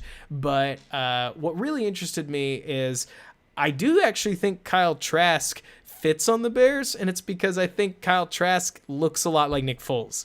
Take that for what it's worth. I'm not a huge Trask fan at this point. I don't think that he's got a ton of arm velocity, and that really sticks out to me on his film. And we can walk through that in a little bit if you really want to. But I just found it funny watching Trask, who's not outstandingly mobile, doesn't seem to like throwing on the run, is a touch thrower to a T, and is able to place the ball really well. All of a sudden I went, we already have this guy. He's just not quite the touch thrower that Bears fans want him to be. I think that's kind of funny. But yeah, like at this point, what would y'all like to talk about? Because we can talk about plenty of stuff. Like at this point, I feel like the game's pretty well discussed. We could talk about team future. If you have more questions, we can walk through them. I think Darnell Mooney, it looked solid. He certainly had that holding penalty. I think the Bears' offensive line at this point needs to at this point, personal opinion, I think that the offensive line needs to gel more than anything else. All I've ever heard is that continuity on the offensive line is one of the most underrated qualities of what makes an offensive line good. And if you guys have noticed, the Bears have had a new offensive line combination every single week, and it's only making things worse because guys end up out of position, they end up here and there, and this day, like Ifeadi's playing right guard, and the next day he's playing left tackle, and this day he's doing this, that day he's doing that. Alex Bars was a center, now he's a right guard, he was left guard earlier in the season. Whitehair goes from center to left guard. The only person who has the only two people that have stayed in position all season at this point is Sam Mustipher, who has played a game and a half, and Charles Leno, who, bless his soul, has been the only lineman to play every game so far for the Bears, which I think is hilarious, by the way. But yeah, we can absolutely take a look at quarterbacks if that's what y'all want to do. Hopefully, I won't get flagged by YouTube for leafing through some footage on their platform that I did not put together. I think tackles are funny. Hey, look at that! It's us. Tackles are funny. Somebody talked about that, and so when you talk about tackles, I think that there are tons that are easy to like, and we are gonna have to see before I get too hyped up about drafting a tackle, because at the moment, I actually think that there's a decent chance the Bears could end up in striking range for a solid franchise resetting quarterback, but we have to see how things actually work at this point. What did I think of Jay? Chris, if you take a look at me, I want you to take a guess at how old I was when Elon, great to see you, by the way. I want you guys to take a look at me here in the window. I want you to guess how old I was when I was a fan in the middle of the Cutler era, because I think it's important that we make it clear that when I was originally watching Cutler, like originally watching Cutler, he really was my first like teen Bears quarterback. I got started in like 7th, 8th grade on Rex Grossman, which isn't great. 20, good guess. I'm closer to 26. But the point is that when I was watching Cutler, I started around, gosh, what must have been like 16 years old and ended finally waving goodbye to him around like 24. So there's a lot of nostalgia for Cutler. And, when I look at him, that means to me, he's hard for me to talk about, because I look at Jay and I remember growing up with the Bears, not as much that he's erratic and he struggled a lot with ball placement, and for crying out loud, Jay Cutler could not identify a sitting zone defender to save his life. It was rough to watch at times, but at other times, Jay looked like a hero. He was just never able to deliver on what we wanted him to, which is a bummer, but yeah. Oh man, GC, that is rough. But so, yeah, in the world of like talking about quarterbacks, so here's the deal. Let's start with where everybody wants to, or let's start with who I think is the easiest to start with, because man, oh man, is he good. Let's start with Justin Fields. So this is the first one that I watched, and you actually no. We got to start with Zach Wilson, and the reason we have to start with Zach Wilson, in case anybody's curious, is because Zach Wilson is the projected quarterback 3, right? And with the Bears sitting right now at 5-11, let me get the Chicago Bears schedule up. Chicago Bears. I messed it up. Of course I did. 2020 schedule. Okay, so when we take a look at the Bears' schedule, here's the deal, right? The Bears are sitting at now 5-6. And if they beat the Lions, beat the Texans, beat the Vikings, beat the Jags, and let's say they beat the Packers, and the Packers have no reason to play, right? The Bears could be 10-6. They could make the playoffs. And at that point, this doesn't matter. Like, at that point, everything we're about to say is unimportant. But, if the Bears lose all their games, they probably go from right now, where I think that they are projected to draft around 14th if the season ended today, which they don't. They should rocket up to about 8th, maybe 7th, maybe 9th. But either way, 7th through 9th is a great range to start looking at the quarterbacks. And Bears Fury, I'm a Bears fan. Can't get it out of the blood, no matter how bad things get. But so, anyways, the reason that I talk about this is because I think that the Bears right now could what they need. If you don't want Nagy and you're done with Ryan Pace, then the Bears need to probably lose the overwhelming majority of these games, which they're all losable, but they're also actually all winnable. Yeah, I think we can agree with that. You know, the Bears could lose to a hyped up Lions team. The Texans looked pretty good against the Lions. They could very well beat the Bears. The Vikings, we saw them do it. The Jaguars, they are like, you never know. But the Bears offense as it is, could lose anything. But like you're saying, Hollywood, it all depends on how this happens Sunday. So if we are going to talk about quarterbacks, I just want you guys to know that almost everything I'm about to say involves me assuming that the Bears draft between 8th and let's say 11th, because any lower than that, and they probably can't reach Wilson. And if they can't reach, well, actually, hang on. Standings. The whole reason that we're talking about what we are is because what the Bears are battling is that the Jets here have the first round pick. We know that, right? Like the Bears have the first overall pick, and they want a quarterback. They need a quarterback. They're gonna get a quarterback. From there, after that, the next team up is the Jaguars, and barring like a miracle, they're also going to want a quarterback. They're also going to get a quarterback. So I think we can agree with all that. We probably can. But here's where things get weird, right? After that, most of the teams in front of us already have a quarterback settled in some form or fashion. For instance, and I'll explain this in a second, but the Bears are sitting, as we know, at 5-6, but the Cowboys and the rest of the NFC East all have to play each other. So if they start splitting wins and losses, a lot of them could end up over 5 wins in a hurry. The 49ers just won a big game against the Rams. At what cost? They rose to 5-6. They need a quarterback. The Vikings, they have more wins than us right now. They need a quarterback. The Lions, if they beat us, they move to 5 wins. They need a quarterback. The Falcons and the Panthers, these are actually good questions, and I do think it's possible for them to win games and move up ahead of us, but if they're going to move up ahead of us, it has to be like they're going to get 1 win each or something like that, and the Bears basically need to stick at 5 wins, because when you look at a lot of the teams that desperately need quarterbacks, like the Broncos, the teams that are clearly ahead of the Bears, like let me make sure that I'm making.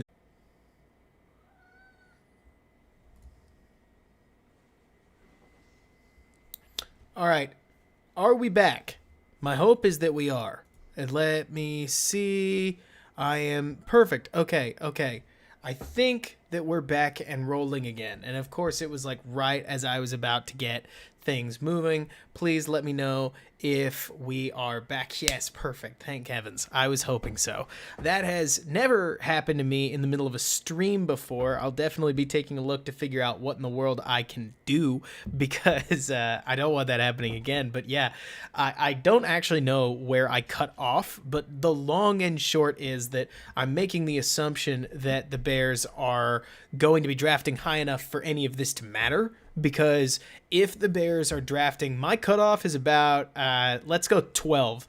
If the Bears are drafting lower than 12, then they probably want to take an offensive tackle in my mind, because the quarterbacks are going to be really hard to reach. But here's why.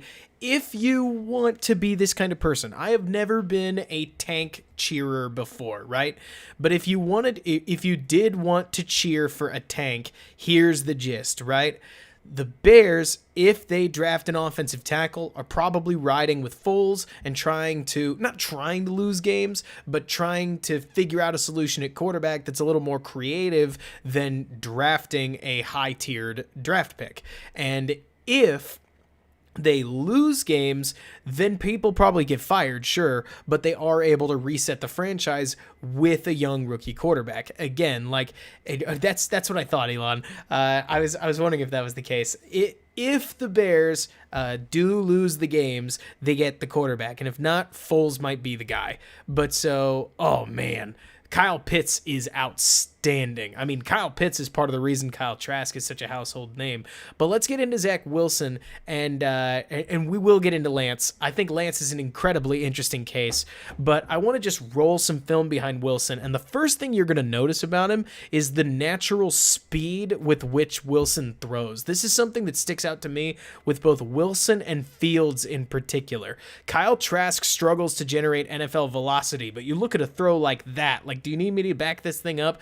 because check this out. Like, or Zach Wilson at this point, looking downfield, gets out of the pocket real quickly and makes a crossbody throw that just rips across the field. I actually do want to show this one more time because it's nothing, or this is without a doubt, you've got to be kidding me.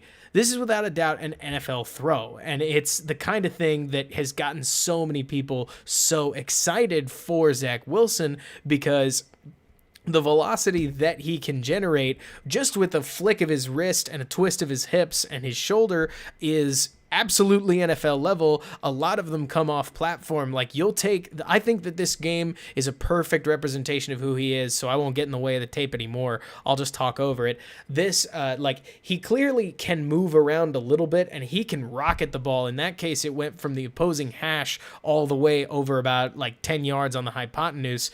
But yeah, I mean, he can Wilson moves around well when he wants to. Like you can see here, he can just place a ball nicely, so it's not as if every throw he makes is some kind of a crazy ripper. He can be in control like you see right there, but there's also this zany element to Wilson that I just don't think is present with Fields, where sometimes he'll do the absolutely ridiculous. Like, we'll get a throw, like you can see it here that he tries to shovel the ball and he just doesn't quite get it far enough, but you almost wonder whether, he'll get the next one because Zach Wilson is just so energetic. He's crazy, but in the good way, and he gets you really, really, really excited when you watch him under center about what he might be able to do with your team, because while not everything's going to happen, everything feels possible when Zach Wilson's under center for your guy or for your team, and it's pretty outstanding to watch. So here on 4th and 6, I think he converts. Let's see. So he's gonna roll to his left. He's got oh yeah. Oh man, I can't believe that gets dropped as he places it over, gets a nice passer right there, or he puts a nice pass where you'd think that his guy would want it, and he's just not able to come down with it. In this case, Zach goes with the exact same just flick forward, but this time he actually gets the completion that he wants. It's so fast. Whenever I watch that, he flicks the ball, as I've said a couple times now, and it just moves before you've even seen his hand finish the action. It's a little bizarre, but I had to get used to it after watching it a couple of times. And he's also a solid play action passer. You can clearly tell the way he moves. Here he tries an insane crossbody lob pass to get it over the defender, and I like the idea, but it's almost funny because he doesn't need to be doing that, and I don't know if he'd get punished in the NFL for it. But again, I'm okay seeing a quarterback experiment at the college level and just try different stuff. Some of it working, some of it not. But later in this tape, or actually, Sam, it's funny. If I have a man crush on anybody, it's Justin Fields. Justin Fields, when I watched him the other day, he looks, almost perfect. One thing that I think is really interesting about about Zach Wilson, as you can see right here, his mobility is nothing crazy. I'm going to keep rewinding this play because I think it's important. Kyler Murray, somebody mentioned that Wilson was like Kyler Murray. I think Zach Wilson's much more Trubisky, but with an absolute cannon, because Murray could score this. Murray is an absolutely insane athlete, and Wilson's mobility is enough to be mobile, definitely enough to move around in the pocket and keep plays alive, but not enough. There's a face mask. He's got that in common with Trubisky, but it's not so much mobility that he's suddenly just going to rip right up the field and go and take something into the house. You know what I mean? Zach Wilson's mobility is, again, enough to make plays at an NFL point and keep things alive, but not enough to suddenly turn around and lead the league in rushing, to say the least. This, I think, it's 4th and goal. Yeah, this is stupid. He just flicks the ball and it barely gets caught. But the difference, Ghost, being that Josh Allen really struggled with accuracy, and Zach Wilson's able to convert on more of these than it feels like he should. This play, again, I don't know if I would advise a guy just flick the ball like that, but I hope they show it back in the end zone. Yeah, here, the throw is in the perfect place for his receiver to haul it down off the arc and get just enough feet in to make the play. It's a really, really, really nice catch, and the throw makes the play possible there on 4th down. Nice of him to spot it. Also really good on him to deliver it. It's funny, and then that one, of course, too far over his head, gets tipped. So I do think he can be a little wild at times. He's not 100% some kind of dial-up perfect player, but yeah, I mean, it's an absolutely stupefying catch, and he's the kind of guy, seriously, that and Joseph, I would too. Like, I would love to see Zach Wilson play high-grade competition, but one thing I'll point out that I think is worth saying, guys, the best part about quarterback is that since the team has to play the other team, when you watch BYU take on, say, UTSA in this case, the bright side is that his receivers are getting the separation that they're getting, and you still get to see him throw against, like, his own level of competition. I agree with anybody who says that they want to see guys like this in a step up, but I will point out that, like, you can tell who Dak Prescott is and just how good Dak Prescott is when he plays the Giants, but when the pressure ratchets up against the Patriots, it's not that he necessarily falls apart, it's that now there's a lot more variables and a lot more ways that his team is letting him down. Quarterback is a little easier to... My point in this being that quarterback is a little easier to evaluate, like as far as competition gap, than, say, running back, because a throw is a throw is a throw, and a lot of it's about reading and diagnosing the defense. You know what I mean? But that's the thing. I think Trey Lance is quarterback 4 traction. Zach Wilson, to me, seems the absolutely clear option at quarterback 3. And then this throw, no, it's not this one. Yeah, see, he's able to just put our balls on a frozen rope here and there, and he does it with a very, very quick release, which is nice to see, because I wouldn't say Mitch's release is like long, but Foles' is. And there's one more throw that y'all need to see, because in this game in particular, it's nothing short of a jaw dropper, and it'll show exactly how quickly, or like just how powerful this guy's arm is in all the best kinds of ways. So here's a couple of these. It's oh man, is it not coming up soon? But yeah, you get to see more tape here. Oh, this, come on, I'm just sitting here waiting for the play that I want. It might be this one. Nope. It's, please. Oh, I'm just having to stay patient, guys. We all got to stay patient. But he has something that's absolutely nothing short of a bomb. But yeah, I'd say so. Action. Like, I think, oh yeah, this one's nice. 3rd and 3. Let's watch this again. He puts perfect amount of air under it. Receiver has absolutely every ability to make this play, and he doesn't, but you can take the throw rep for what it is here. Like, this is what you love to see from Wilson. It's not just the fact that he can throw the ball on a rope, it's also the fact that he can lay the ball out there on a deep shot and, like, put it where he wants it. It is just like Anthony Miller dropping it. And Ghost, that's the thing. Trey Lance's legs are a huge part of his evaluation package. He's got very, very, very good rushing ability, and it's something that only serves to help him in that project setting. He's definitely a little bit of a risk, definitely, because not just the NDSU, but also the fact that he's as young as he is. I think he'll be 20 this next year, but like you're saying, Elon, or what Wilson does that a lot of people don't, is that he just seems to make a lot of these throws, especially the ones that, I think that last one was like a 40-yard bomb. He makes it look easy. A quick flick of the wrist. That's all it takes. And there's one that we'll see in a little bit on, it's gonna, or yeah, like we'll get there. It might be, yeah, here it is. Boom. Which you might be thinking, hey, that's pretty good. But I want to point out something. This throw, what you're about to see here, is like, let me get it back. Let's point out exactly where he is. So Wilson's about to throw this ball from the 18-yard line. So let's do some distance math.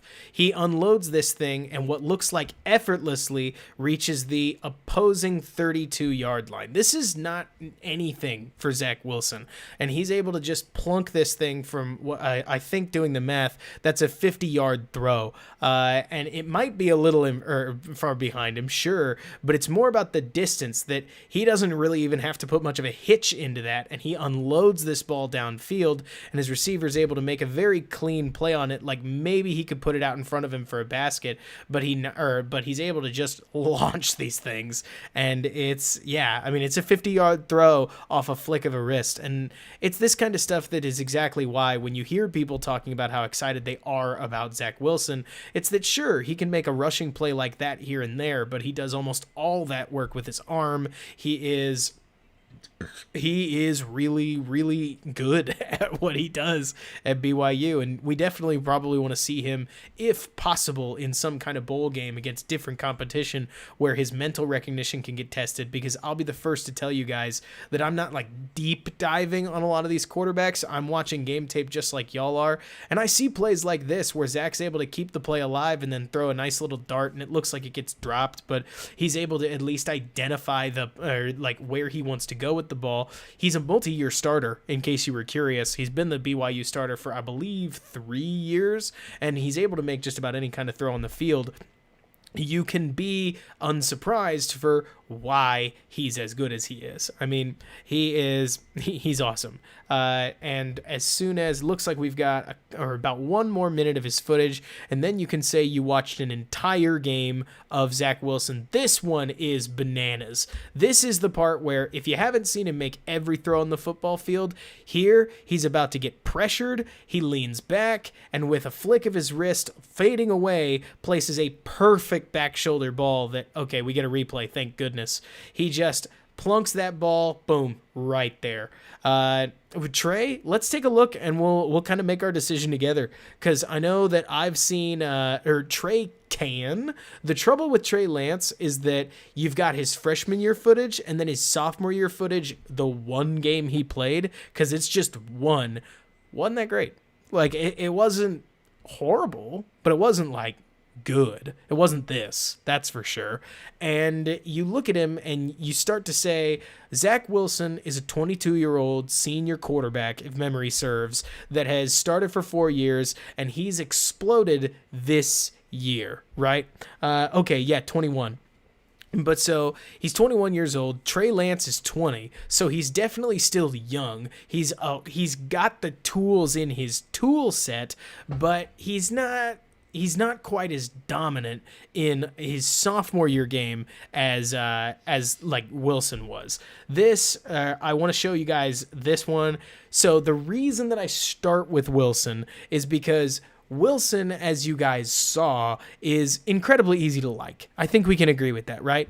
Like, Zach Wilson is incredibly easy to like as a quarterback. And if people get bored with the sure thing, that may mean Justin Fields drops. And again, that's if like the Jacksonville the Jacksonville front office just can't pass on Justin Fields. I don't know why they would. I want you guys to watch Fields' first game here against Nebraska. I mean, this guy, and Lawrence is incredible. Like, Lawrence is really, really, really good, but hot dang, Fields is something else. I'm not trying to say that Lawrence is like worse than Fields. If I had to choose, I'd probably go with Lawrence, but that's because I've heard so many people talk about how good Lawrence is that when I watch him and I see a very, very, very good quarterback, some of the questions that I might ask, I just throw them out. Justin Fields moves incredibly well. When you watch him here, he's able to make just about any throw with the same kind of ease that Zach Wilson does, and a lot would point to Ohio State, and they'd say there's just almost anything good. Like you're saying, Akusai, actually, that there's like it's Ohio State quarterbacks. I don't trust them in the NFL, and you're not wrong. But I watched Fields' contact balance, like the the tackle that he just broke back there, and I watched some of the plays that he's able to create, not just with his legs, but also with his arm. I mean, he's got all of the same tools that Zach Wilson does, with a little bit less of the crazy and a little bit more refined polish, in my personal opinion. When I watch this game in particular, and I'll just let the footage roll, and if I see anything absolutely stupid, we'll rewind it and talk about it. But Fields basically doesn't make mistakes as he's throwing the ball, and he throws with that same NFL level velocity, which I think is really cool. Like that's something that I've noticed because somebody talked about Trask, and we'll get to talking about Trask. Trask is the whole reason that I honestly started watching these quarterbacks, is because I saw so many people talk about how much they wanted Kyle Trask that I had to know what I thought about the guy. And Fields is the clear and obvious dual threat in Robert Schmidt's opinion. Okay, and yeah, he did. That's the thing, Unlimited. Like I'd need to dive into the. I'd need to dive into the film to understand Fields, like his ups and his downs a little more, but I use this game against Nebraska because Nebraska is not a bad team, and he's somebody that he's somebody that we're able to look at and really start to evaluate exactly what Fields does and doesn't do.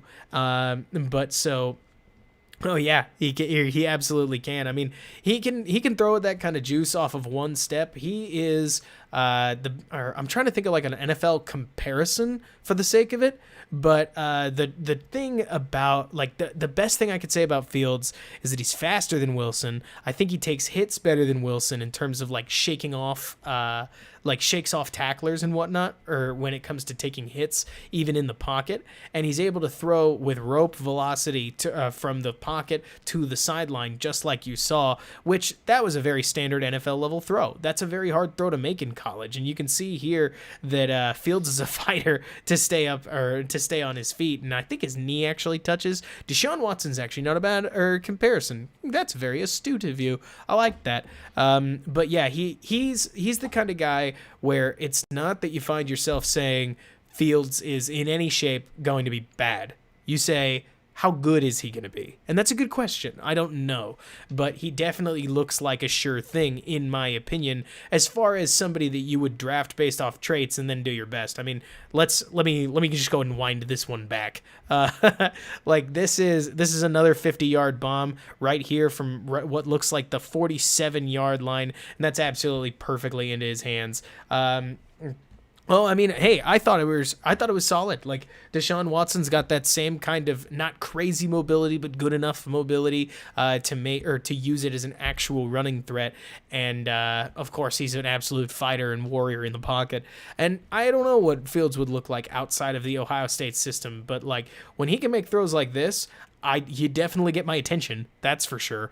And again, like this is going to sound so silly, but it's the speed that I really care about, because when you can throw with that kind of velocity on all these weird platforms, you tend to be able to handle throws under pressure a little better because you're able to throw from weird positions. And that's something that I know Trubisky's kind of struggled with. I don't think it's necessarily velocity as much as in his case, a lot of it's just having to think on your feet. But compared to Wilson, Sam, Fields doesn't have the gas that Wilson does. And that's exactly why I look at somebody like Fields and I find myself saying, because if y'all are seeing it, one thing I will say about Fields that might be a slightly against him is that I do think his release takes a touch longer than Wilson, who seems to just be able to twist his hips and whip the ball. Like he's outstanding.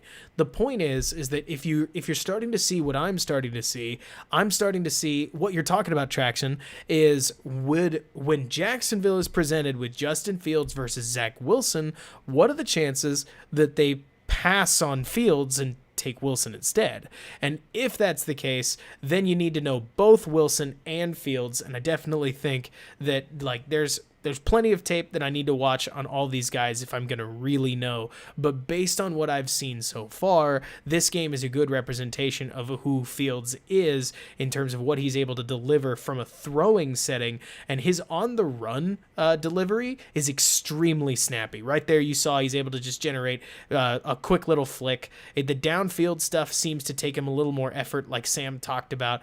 But even right there, you can kind of see that he's got enough of a running threat to where he can use his legs. And the Falcons, or the biggest problem, Traction, for the Falcons is that I think Matt Ryan has like 40-50 million dead dollars still left on his contract if they were going to try to cut him. So they're not.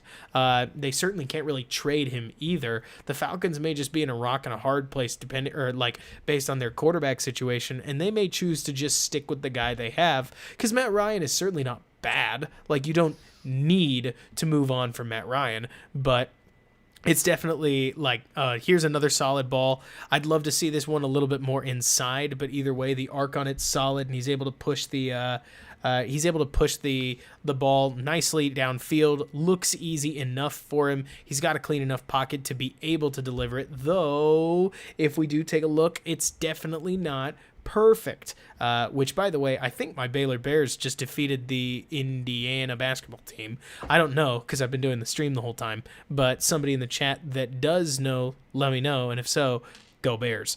But so, yeah, Fields definitely takes a 2 steps to step into this. Hard to tell whether he needs them versus he's setting himself, but yeah, it's a big question for the Falcons, and it's one that, again, if the Bears lose a bunch of games, these guys are in play. And if they go to the playoffs, they're probably not. But you look at some of these kinds of plays, for instance, and you wonder, okay, Justin, what are you doing there? And you start to wonder whether just how he sees the field. But of course, we're going to have those kinds of, hey, that's a pretty solid win. I'll take that every day. Thank you, Akusai.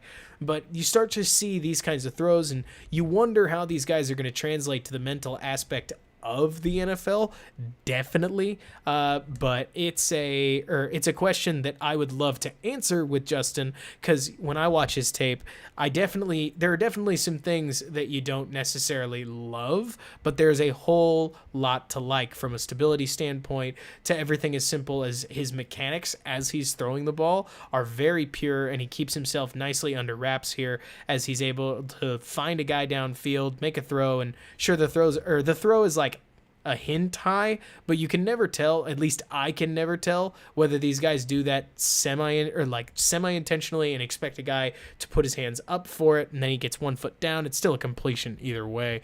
But yeah, we definitely can, Sam. We'll watch a good little bit of Lance here in a bit. But yeah, Darnold? Are we talking about like Sam Darnold? Am I stupid? Is there another Darnold in this class? Is he, or are we talking about like the tackle? I am, fair warning, not a huge draft Nick as far as like all the other positions, though I have seen the occasional guy here and there. Most of the time I like to stick to the NFL, but this season that's been real weird because the Bears are honestly kind of hard to stay motivated for. But I'm sure we all understand that. Yeah, it's these plays that I'm not so sure that Wilson is able to match, these running plays, where I do think Fields has a little bit of an edge over him. Okay, yeah, no, you're talking about Sam. But so Fields definitely has a little bit of an edge in the running department, though he's no magician, as you can see on this sack. But he does play at a higher level competition than Wilson, and he's pure, I think, in terms of what he does, though it's always hard with pure throwers to test out mechanics, or not mechanics, the mental aspect, because he's Ohio State, so that kind of throw is just so wide open. And if the Bears had a wide open throw like that at any point in this year, we probably would be saying different things about the Bears offense. But so that's where evaluating an Ohio State quarterback can admittedly get difficult. I think that the Bears could try to potentially get a free agent quarterback like Matthew Stafford or Dak Prescott. But what I'll throw out there is that the money is going to be the hard situation to work with for the Bears, because you could say like they should just cut everybody, but it doesn't really work like that for the 2021 cap in particular, where the Bears are already pressed up pretty well against the edge, and instead it's going to be challenging for them to try to bring in a free agent option. I definitely think that I definitely think that drafting one makes a little more sense in that department, because the labor comes a little bit cheaper, and they're able to fit it under the cap a little better, at least a little bit. But we'll see. Maybe. I definitely don't hate Stafford. I think a lot of people rip on Stafford unnecessarily, and man, that guy can make some throws, but a lot of it obviously is what he can do, and that's where things get difficult. But I think maybe he would be open to a restructure, but not like getting paid no money, which is where things get tough. Not to mention, I don't know if Detroit would want to necessarily trade for him. It would be about whether he went to free agency. And guys like Stafford are going to have to do whatever they can, but I'll be honest, if I was Matthew Stafford, I'm going to struggle to go to Chicago without Chicago promising me that they're going to do a crazy amount of like offensive stuff. And like you're saying, Deadly, yeah, Stafford, I think he really is good. If he was the Bears quarterback, I think he'd have been a slightly better Jay Cutler. But he definitely has those, like, what in the world are you doing throws. And some of them happen just because Lions, and a lot of them don't. Cincy. I'm not 100% sure. Honestly, I don't know. Right now, I'm just looking at the top quarterbacks, namely. So do y'all want to do Trask or Lance next? We'll just go to Trask, honestly, because I think it's worth seeing. First of all, before we go to Trask, I want you to see Peyton Manning a little bit. So this is going to sound so silly, but at one point, somebody asked me a really good question, right? They said, where would Peyton Manning go in this year's draft? Like, in the modern era where we prioritize mobility so much, where would Peyton Manning go? Like, would we underrate Peyton? And all I found was a highlight tape here, this one, of Peyton Manning in his younger years. But even watching the ball explode off his hands, it's very, very Wilson-esque, the velocity he throws with. And that's really important for what you're about to see, because we're about to talk about Trask. And if you're going to see what I see, you're going to see that Trask's velocity doesn't pop the same way that Wilson's and Fields's do. It's a massive downgrade, and it's easily the thing that I think is it's his biggest question mark is he too much of a touch thrower and not quite enough of, like, Manning could fit a ball into a very, very small window, just like what we saw right there, partially because of the natural velocity he throws with. Not everybody needs to throw at that velocity, don't get me wrong, but it's a matter of, can you or can't you? And if you can, then you don't have to worry about when you need a fastball. But if you can't, then maybe you've got some trouble. So now we've got a sense for, like, what Peyton looked like, just so we know that it's not a matter of mobility 100% of the time. But let's go with Georgia, because he won this game.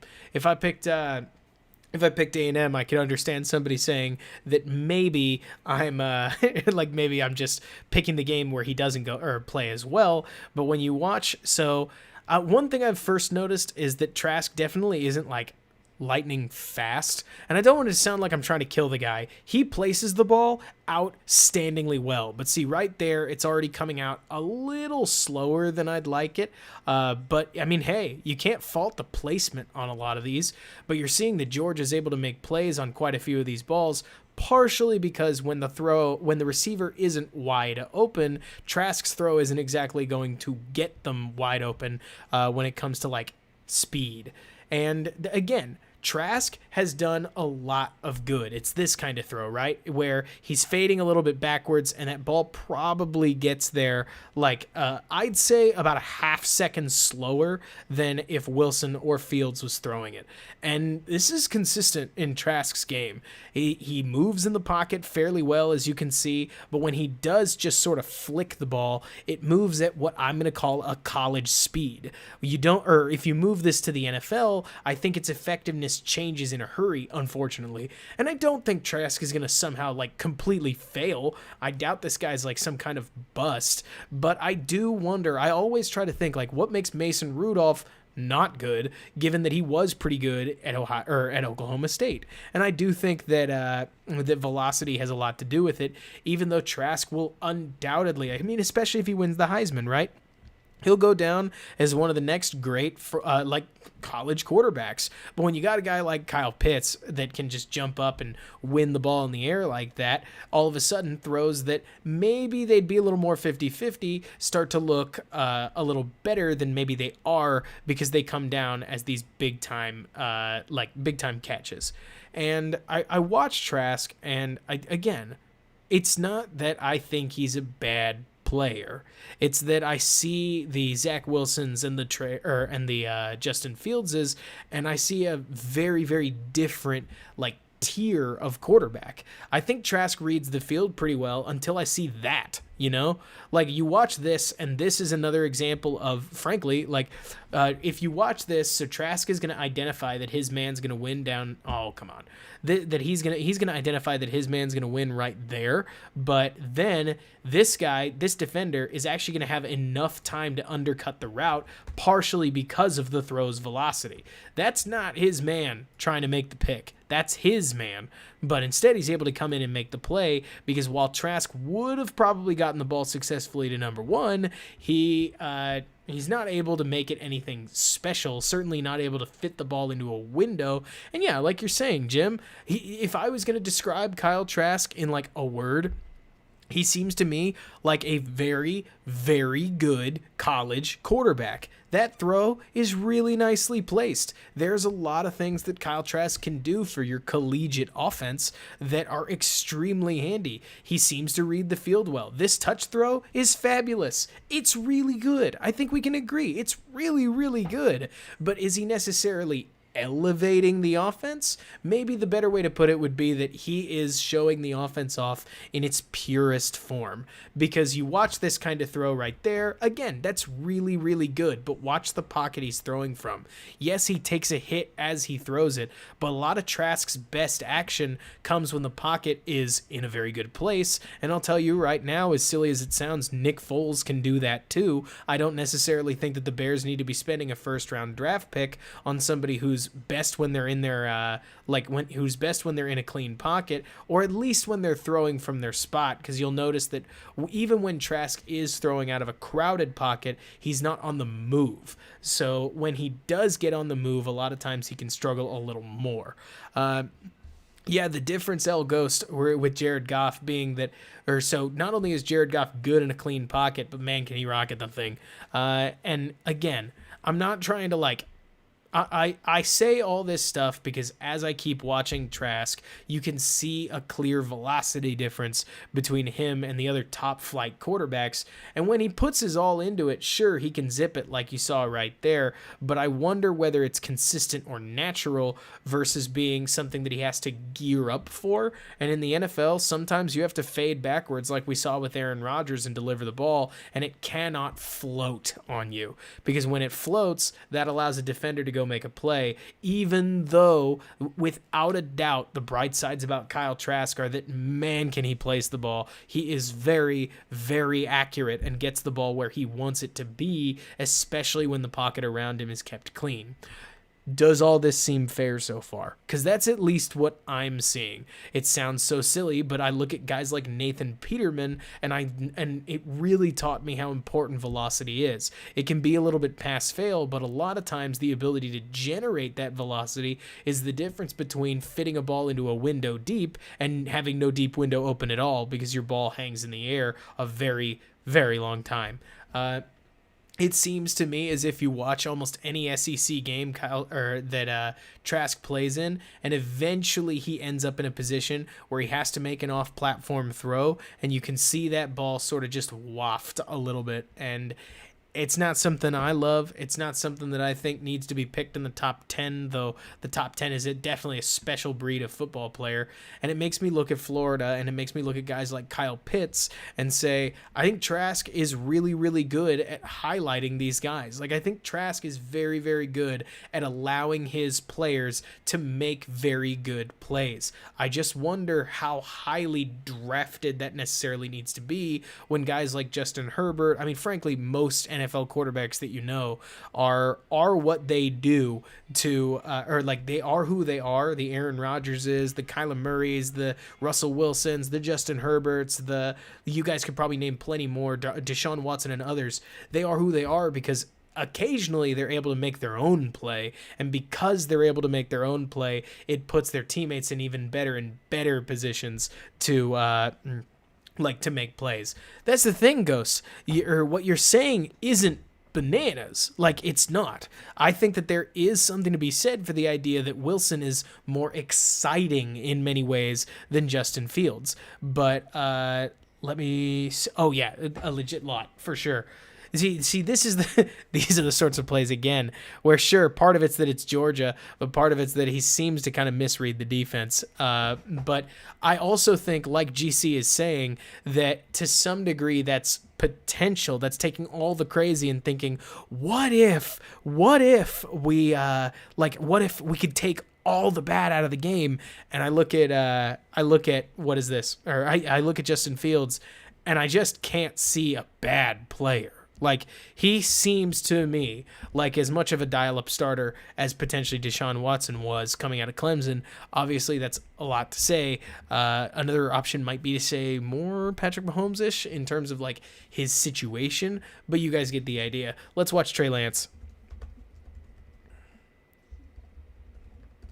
So what you're going to see with Trey Lance that I think is really key here is that Trey Lance more than anything is that what I have seen is that he is a very, very, very good runner, kind of like a sleeker Cam Newton in terms of how he runs the ball, but how he throws the ball can kind of be a little on the all over the place side.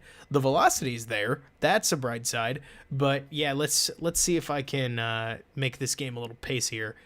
See right there already we've got Trey Lance missing a guy wide open downfield because this is his sophomore game and I have no idea what kind of situation he was in. Honestly, I haven't done enough of my research about like how much practice did he get with his team before COVID, but already you're hearing me make more excuses than I've made for a lot of guys. I'll tell you guys right now, Trey Lance is without a doubt the rawest project. He is the black box, I keep calling him, of the 2020 quarterback draft, where he's got really great size. He's got great arm velocity. He seems to have pretty good mechanics. He was an outstanding 40.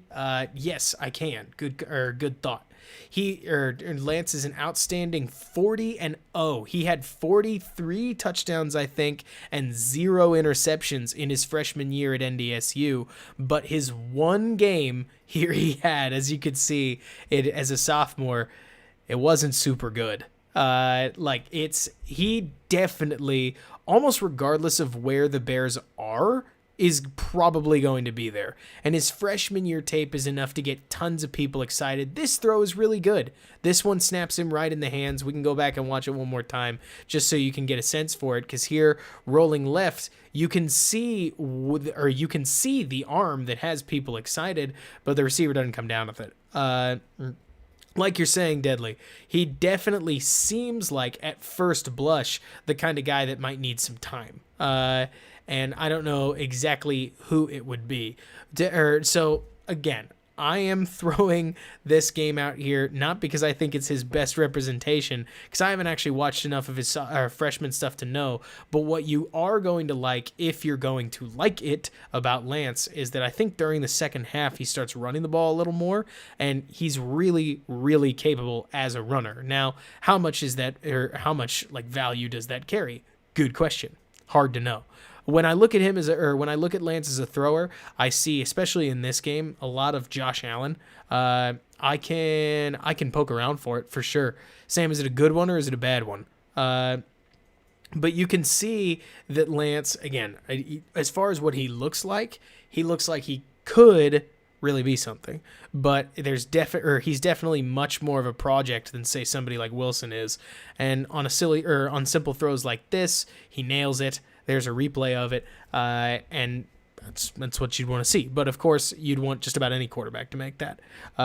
Perfect. Yes, that's exactly what I needed to know, Sam. I'm sure we can find that game. So we'll watch this one real quick. Trey Lance, I think, without a doubt, is, of all the quarterbacks that we could watch tonight, the one where you're definitely going to want more than one game. You're going to want more than one game about a lot of them, but a lot of these guys, I know I'm kind of introducing people to it. This is where Lance really starts to separate himself, not just as a player, but it's when he runs the ball. His contact balance is almost David Montgomery level as a quarterback. He's like a slimmer Cam Newton in terms of the way he operates. And somebody talked about a Trubisky overthrow. Here's another one. As he hits that backdrop of his play action and just woofs the guy. I totally could too. Like, I could see the Panthers and the Falcons taking him. The question becomes if the Bears aren't the third or fourth quarterback, like at what point where would you draft Lance? That becomes the question, right? Like, if you had the 11th pick overall, would you take him? Or at that point, do you want to stitch up the offensive line? I could understand a lot of things. It definitely feels to me personally like Trey Lance is a clear separator, is what I would call him, where you can tell that Wilson and Fields and Trevor Lawrence are clearly like the difference. Like they're different kinds of players. They are that top echelon for a reason. But what did you ask, Galaxy? If we don't get a quarterback in the first round, who should we get in the other rounds that would be a good option? So that's a good question, right? So I'm going to sound awful, but because I'm not a huge draft guy, and I'm going to be bringing somebody onto RPO to help me make like a draft related video just for that reason, because I'm curious too, as far as like top quarterbacks and different round targets and so on and so forth. This is, by the way, the kind of thing that makes Lance special, more so, is that he has the ability to do this in the middle of a game, where if he takes that zone read, he can cut through a couple of tacklers, and granted, could partially have to do with competition level, but he soaks tackles better than I've seen a lot of quarterbacks. It is very reminiscent to Cam. And frankly, when I look at a lot of these deep misses, I see a lot of Cam in there too. That the best games you're going to get from Lance, he's probably going to look more like Cam Newton, and the worst games might look like Mitch Trubisky. But so somebody talked about other options. I don't really know. That's the point where if you can't get somebody in the first round, I start to think like how much of he might break one Sam in the NFL, and certainly he could make plays in open space like the one that he's making right now, but he's definitely not just like cranking through tacklers in like a ton en masse or something like that. I worry when I look at Ellinger that he's just like a collegiate winner, but yeah, you talk about like 5th or 6th round, and nah, it's like I'm not hurting if Sam Ellinger comes to town. I just don't love the Longhorns, but that's entirely my own bias. So let me take... Oh, ready, we already did. But we did that like way at the top of the show, so that'll be available later. The answer is the Packers played really well, and the Bears defense was up and down. Or like the Bears defense definitely missed Akeem Hicks. It definitely could have made more plays, sure, and they definitely got fooled here and there. But also a lot of credit to the Packers, who just did like a really, really good job at hurting the Bears at exactly where they like ought to have been hurt. Desmond Ritter's a name that I've heard a lot. I don't know anything about him, so I can't really tell you much. Mac Jones, you have me a little worried, right? Like, so the trouble with Jones is that even as I watch the Lance right here, you can see the value of mobility in not only how you can move around the field and kind of make the whole world your pocket, but the trouble is that mobility in the NFL is quickly becoming, yeah, no, Luke, I did. Like, this week is definitely going to tell us a lot about the state of the Bears, because all the different tweets and whatnot that the receivers were liking were really indicative of things kind of falling apart, and that's a bummer.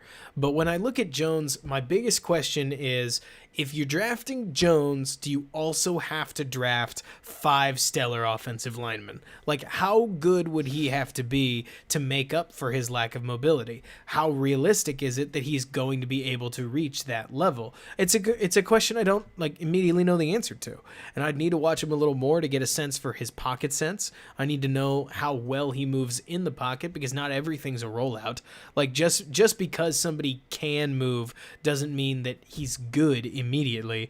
But yeah, I mean, Mac Jones is somebody that when I've watched him play, he seems better than Trask to me, but it's all over the place. Jay, what I'll tell you is that when Foles is at his best and is in his zone, Foles is the clear better player, and the Super Bowl and that whole run said, or like, I think that's prime Foles. Like, that's the best you're going to see. The trouble is that prime Foles kind of needs at least a top 10, probably top 5 offensive line, and the Bears do not have that. I don't know if Trubisky's like better for this offense. I don't think the 3 turnovers were an accident, and frankly, Trubisky could have given the ball away 2 more times, one on that mesh point fumble and another on an interception that was dropped in the end zone. But I'm not trying to like count turnovers. I'm more trying to point out that Mitch carries a little more risk with him than I think meets the eye. But it's kind of all over the place. I really felt like at the end of the day, both guys might as well have performed roughly the same between the Packers performance that was rough and the Tennessee performance and the Vikings performance, and none of them are great. But yeah, so traction, I would need to know, but I believe Saban if he said it, even though it is coach speak. So as far as like why we had abandoned the run, I think a lot of it had to do with 3-27. That he exactly, Joseph. He never exactly had it. We had a play and a very hit and miss running game from there. Though I would have, or I get what you mean, that on like 2nd and 9, maybe you'd have liked to see a run, but I do think a lot of it's hindsight. I mean, it's really easy to say, why did we stop doing blank when what we did didn't work? And that's like the Bears' whole story. If they run the ball, they get destroyed. If they pass the ball, they get destroyed. And if they run the ball and it doesn't work, then we say, why in the world do we run the ball as often as we do? And if we pass the ball and it doesn't work, we say, why don't we run the ball more? I get it. It's all over the place. At the end of the day, you want to see results. But so, yeah. Let's get to, we go up. Sam mentioned the, I like the idea of watching Trubisky's college tape because, like, man, Trey Lance, South Dakota. Let's see. Should be this one. So let's take a look. I haven't actually seen this game, like, in total, but this, according to one of the commenters, is peak Trey Lance. So let's take a look at, like, what he does in the best. Bryce Young, for some reason, I feel like I have heard that name before. But, yeah, so that's, wait, who averaged that? Oh yeah, no. Galaxy, Montgomery had a great game, and he did so partially because the Packers were just sort of giving rushing yards away, especially by the time the Bears really started to move the ball. But yeah, it's complicated. Let me see. In which game, Davon? Like in the Packers game or in the Lions game? I thought Mitch was confident, or like I thought he was confident. I thought he was doing his best, making his reads. I thought that we saw the, like, where he struggles, because he occasionally had moments where he allowed himself to, like, or throw straight into coverage, and obviously it didn't work out for him. Interestingly enough, pretty much all the times that he did throw straight into coverage, that was a nice little throw right there. By the way, just on the subject of Trey Lance, he saw it coming, stepped up in the pocket, took the hit as he released it, and that dart, like, hits the guy straight in the hands, which is nice. I find that weird, Dave. My guess would be that he tried to do what he thought was best. I mean, I do what I can in this point. I don't think he was overconfident, Galaxy. I think it's better described as like Mitch Trubisky picks what he wants to do before he takes the snap. That's generally my take, is that Mitch Trubisky takes a look at takes a look at the defense, takes a look at what Nagy's telling him, takes a look at the play that he has, and says, all right, I probably want to do this, and then goes about trying to do that. The Mooney shot was a good example. He stared at Mooney the whole way through, and then fired it over to him anyways, and it got picked off, partially because he wasn't able to move the safety and he didn't look him off. I'm not trying to be too harsh on him. I mean, it's a tough play to make, but it's definitely not like good. And exactly, Marcus, that's the thing. Mitch has always been pretty good on intermediate throws with play action, but he's always struggled with deep stuff, like always. But yeah, like you're talking about, that's the thing. Like, so Mitch has definitely been a little bit more of a street baller this year, but yeah, no, Luke, I was the same way. But so the trouble is that most quarterbacks shouldn't get stuck in this pattern, right? Of like making the assumption that they know what they're going to do and then immediately trying to execute it.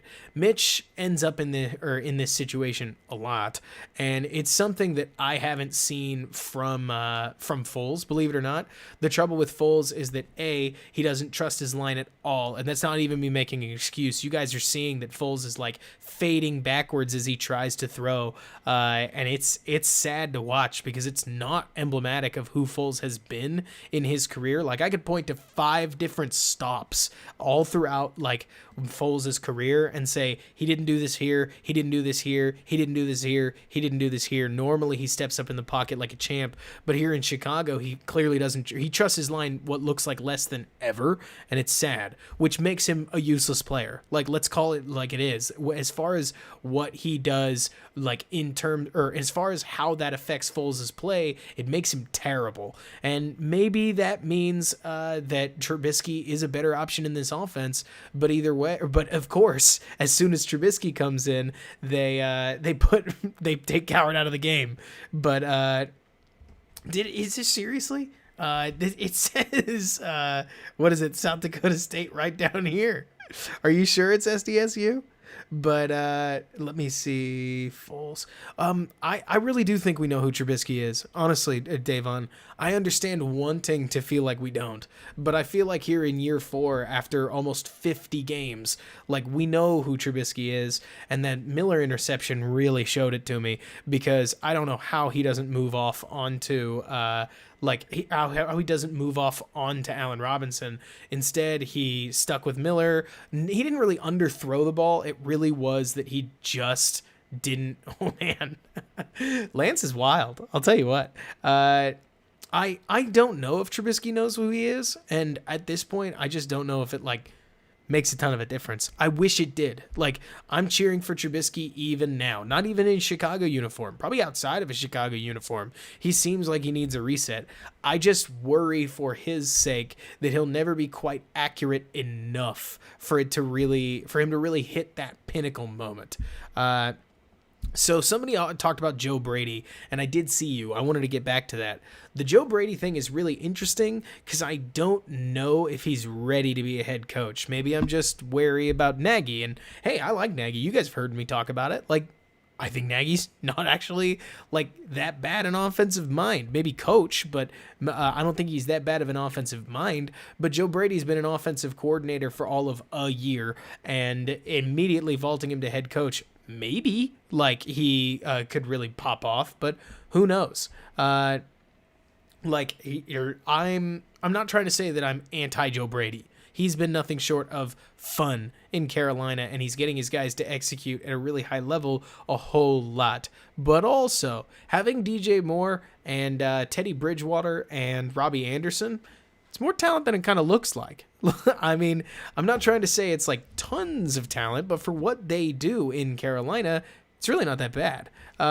Let's see. Okay, so South Dakota. Oh, this is South Dakota State, and you're saying it's just South Dakota? Let's see. South Dakota, this one. But either way, we're getting quite a bit of Trey Lance, which is great. Let's go here. Perfect. Okay, let's take a look. Man, he really can't zip the ball. Like, when you look at him, his tools are there. They're easy to get excited about. And he plays like a freshman in some cases. It's easy for me to kill the guy. But in the world of, like, what would I expect from freshmen, some of this stuff you really would. But then he makes a throw like that rolling left, and you're like, oh, wow. Oh, that's pretty good. But yeah, what is it? If they don't end up with a quarterback choice that they want, like, I do think that offensive tackle's never a bad option. Charles Leno's not like that bad, but that doesn't mean you can't upgrade him, and that's great. I mean, I think Eric Bieniemy is an interesting one. I'll tell you what, I have incredible amounts of trouble separating Andy Reid from whoever the offensive coordinator is. But oh man, action! Mahomes' tape from college is like ridiculous. But so, yeah, that's the thing. like when Lance is on, he definitely is on, and he's got that dual threat nature that a whole lot of people want in a prospect, and he's able to put a lot of velocity behind his throws. It's just about creating consistency, and he definitely wasn't consistent in his sophomore year or in the sophomore game, which isn't something that you like want to see. But one thing I do think is really interesting about Lance is that I look at guys like Josh Allen, and you can see that prospects, like taking a raw prospect and going from there, it's possible to turn them into a solid quarter. Oh man, this is pretty good. Crossbody, other corner of the end zone, drapes it in there, easily catchable ball. Like this, it's not as if this outweighs the mistakes. It's to show you the breadth that is Trey Lance. Because I feel like the Trey Lance that we've watched so far has been extremely uninspiring, and the better word that I'd throw is like erratic. Like Trey Lance at his best is really good. Trey Lance at his worst definitely looks all over the place. And like you're saying, Sam, he's 20 years old. And when you watch, to me, the dual threat part also gets me really excited. The way that I would describe it is Trey Lance, in my opinion, is the runner that people think Trubisky is. Like Trey Lance is a step or two faster. He's got contact balance for days. You could make an offense, or I don't know if you could build an offense around him running the ball, but he does bring a running element, like even on direct, like take the snap and run it, because he can move. And when you add the fact that he can make these outstanding throws, let's see if he completes an. Oh yeah, oh yeah. I mean, this is also easy to get excited about. He's behind the 50, very very quick wind up. Beautiful, beautiful rainbow ball. Like, look, or again, like this is him as a freshman, and he just corks back and unloads. This is absolutely beautiful. And that's the thing, Traction. Like, I look at this and I see all these guys, because Action, like you're saying, I do think he'd do well to be groomed. And the bright side here with Lance is that you're seeing him as a freshman. He has now committed himself totally to getting ready for the draft, and has, like, after that 1 year, but or he did after that one game his sophomore year, you don't even really know the player you're getting, because you're going to be getting quote-unquote junior year Trey Lance, who's 21 at that point, and that's even before he turns 22 years old. And like Sam's saying, his measurables are awesome too. Like, he's clearly got the frame, he's got plenty of size, he's plenty of weight, and he can put a missile behind the darn thing. But you balance that with the other uninspiring footage we've watched for the last 15 minutes, and you can see exactly why I think, anyways, he's a quarterback 4. He might be in that upper tier, he might not be. He's a risk and a project, but the reward for your project patience might be there, maybe. And like somebody said, if it was me, I'm probably not resetting my franchise with Lance, though I got to tell you, I watched some of these, like, again, like, look at this thing. It's as if Lance wanted in one game to just answer a bunch of questions, because with a guy draped around his legs, like, that throw is awesome. And I don't know, Marcus, like, when I watch Trask, I see a floaty football that I don't think translates near as well as a lot of what Lance can do. But it's, again, the big word is can. The trouble is that with Lance, I know exactly what he can't do. Or not Lance, sorry, with Trask. I know what he can't do, and it's actually a good couple things. But with Lance, it feels like he could do just about anything, but you're not really sure if he's going to. Drew Brees, A, has a snappier release, and B, when you look at like what he's able to do as far as arm strength, he's able to zip the ball a lot better in his earlier career stuff. Obviously he's like 40 now, but if you're looking for a guy to come in and be that, what would you guys say, like 6 yards per attempt kind of guy immediately, I personally think you want to take him in the second round. Somebody said that we ought to look at Mitch Trubisky's footage. Why not, right? Trubisky, let's go VT. I feel like Virginia Tech was a solid game of his, but we'll see. I haven't watched this in a long time. I'll tell you that. That's the thing, Marcus. No doubt that like Kyle Trask is a touch thrower for sure, and he's got great touch and great placement.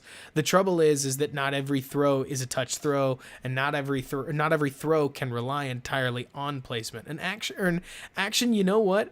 I'm really interested to watch this again because I haven't watched Trubisky's footage in forever. I remember his footage got me really, really, really excited when I originally watched it, and I want to compare him to the like existing quarterbacks because I'm just curious more than anything. I mean, this is a guy we've watched for eons, and so I'm curious to see. And if anything, maybe I picked the wrong game. Who knows? Because here we are, 5 games into the season. But it's interesting to see all this. I remember, oh man. I feel like I picked the wrong game. Does anybody know of another good one to put? Because, like, yikes. I could have sworn I remember, like, sitting in my my senior year engineering dorm going through, for the sake traction of demonetization, I won't, just in case. But it may happen anyway, so who knows? But yeah, so far, this does look exactly like who we got. And, guys, I feel bad. Like, I didn't intend for this to be a roast. I remember Trubisky's college footage looking really, really good. Like maybe I just hadn't learned to fully like evaluate things quite as well as I thought I had, and had just convinced myself that the Virginia Tech game wasn't a big deal. But so far, it's not great. Yeah, it does look like it's raining. Because it is. And somebody talked about Alex Smith earlier. Hey, I mean, Smith is a good quarterback, and he's making an absolutely incredible. I watched Mahomes like his whole career. I knew he was going to be good, like because he started in the Big 12, and he was oh man, the receiver dropped that. You gotta be kidding me.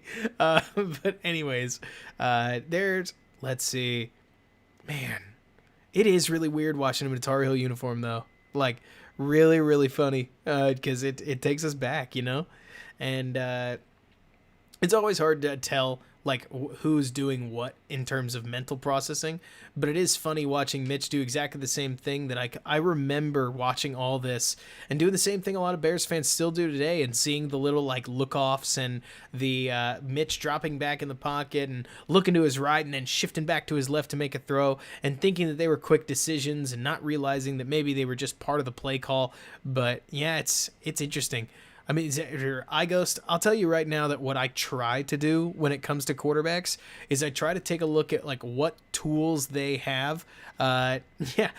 Sam, I can tell that. So let's find a different one. Like we can definitely get a better one than this. Florida State, that is a good one. As we're watching this, Sam, I was like, I really did not intend for this to be a I did not intend for this to be a roasting session. I want to watch Mitch play well. That's what we're here for. Let's see. Oh, it's just the scrambles and dives. Are you kidding me? Let's just go all 38 passes. Why not? Let's see if we get what we get out of this one.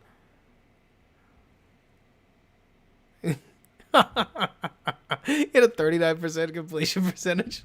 Of course, the one game that I remember he played in, the Virginia Tech game, was just, I mean, it was like everybody said it here, that's our quarterback. This was the Trubisky that I remember. He seemed decisive. He seemed quick. His pocket sense was surprising. This was, now he overthrows it, but he got it out. But yeah, we did it, Kusai. In fact, we traded up for him. But it's something that, look, I'll be the first to tell you guys, like, granted, I've done a lot of growing, and I don't know if I'd love him as much as I did then, but at the time, I thought it was great.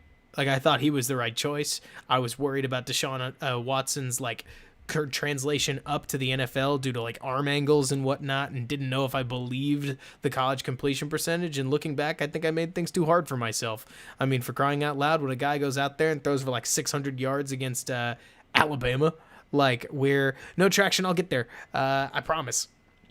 or you look at him doing all that against Alabama, and Mahomes I always knew was going to be a project. I mean, as much as people say, nah, how could he be a project? We forget that Mahomes sat for an entire year learning how to become Alex Smith to the count of 2 Mississippi, and then moving forward into being Mahomes. So somebody asked about Alex Smith. The trouble with Smith is that his contract situation is not kind. He's like a $23 million quarterback if memory serves right now, and maybe not. Like maybe the contract is over sooner than I remember it, but I'm pretty sure he's in Washington for a good bit of time. In fact, I think another year, 2021, and he's expensive, and he's not like that good. He's an incredible story. Alex Smith right now is an awesome story, and I don't want any of this conversation to take away from that. And look at Mitch being decisive, getting the ball out, bang, oh, it's incomplete, deadgum. But it makes it hard to move for Alex Smith right now and to expect much else, especially because, if I'm going to be honest with you guys, I almost feel unethical about the idea that the Bears would trade for a guy who had 17 surgeries on a leg injury and put him behind our offensive line. Maybe we could get the offensive line tuned up a little bit more before he came, but at that point, my question becomes like, how much difference do y'all personally see between an Alex Smith type and Nick Foles? And to me, the answer is definitely some. I'm not going to say none, but Foles is already on the roster, and you don't have to trade to or like pay capital or money to get him there. And as silly as it sounds, that means that the next guy up needs to either be way, way, way better, but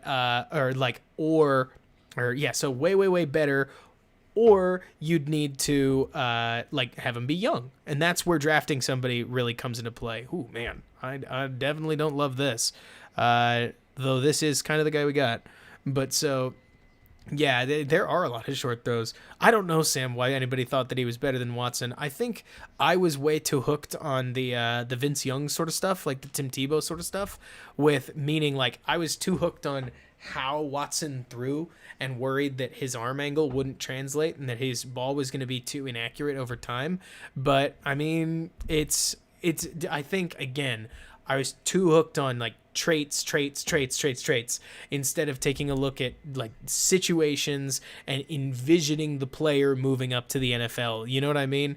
Because dang it, we see stuff like this now, and I'm like, how in the world did we forget this? You know what I mean? Like rolling right, zips. Look, we've seen this so many times. Like beautiful rollout, beautiful, throws it. Oh my gosh, beautiful completion. Not a completion. Well, dang it.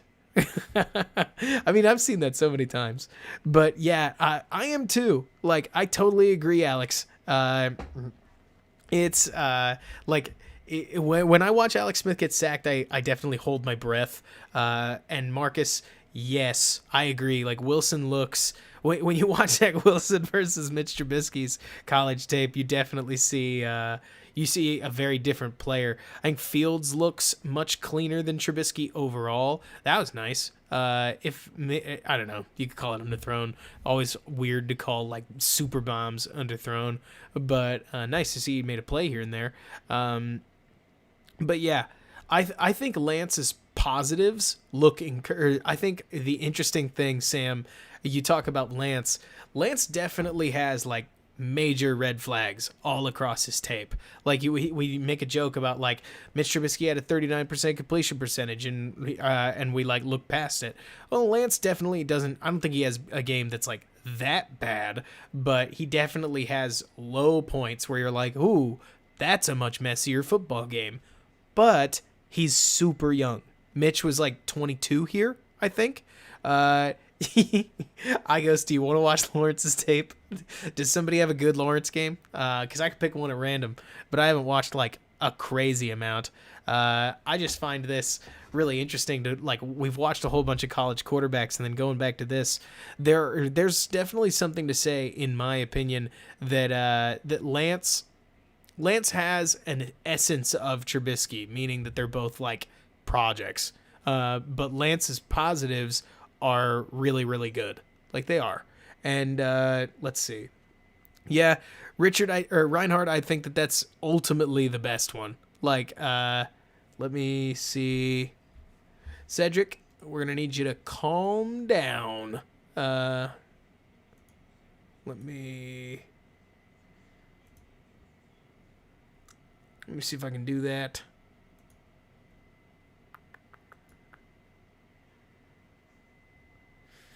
But yeah, cool.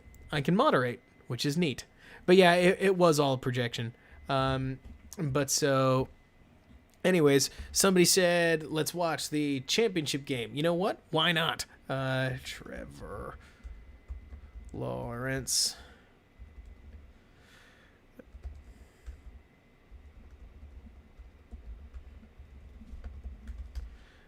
You always throw like every throw, and it helps. At least it helps me. But so, yeah, that's the thing, Reinhardt. You're totally right. Like, when you project, you see what you want to see, which is so interesting to me. Because when you look at Lance, again, you look at all those good plays and you go, oh, he could be amazing. But so, oh, you meant the good one. Let's see. Let's go. Yeah, it's this one. All right, Trevor, show us what you got. I mean, I'd be shocked if he doesn't go number one. He's been called so outstandingly good. As far as, is it 2018? Because I could have sworn, is this the one where they don't? Yeah, okay, so they don't win this one. Let's go 2018 then. This is why I have you guys in here, to keep me honest. Let's go. No, it's not going to be the every throw thing.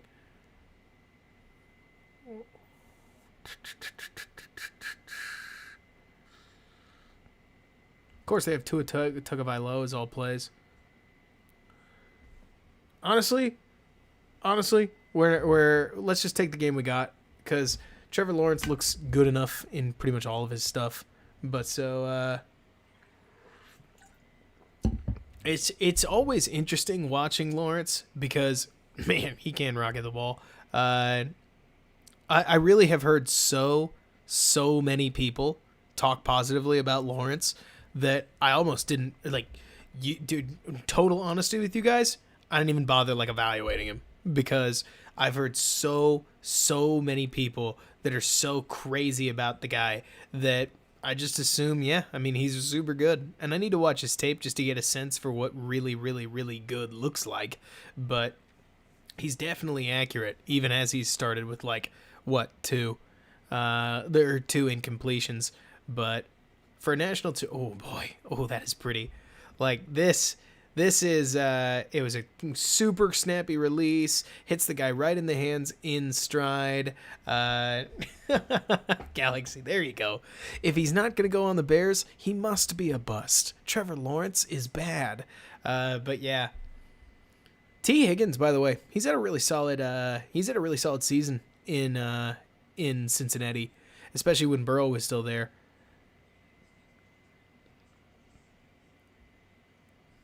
Let's see, 3rd and 14. And nothing there. He just chucks it out of bounds. But, yeah, that's the darn truth, Marcus. He's got tons and tons of talent around him.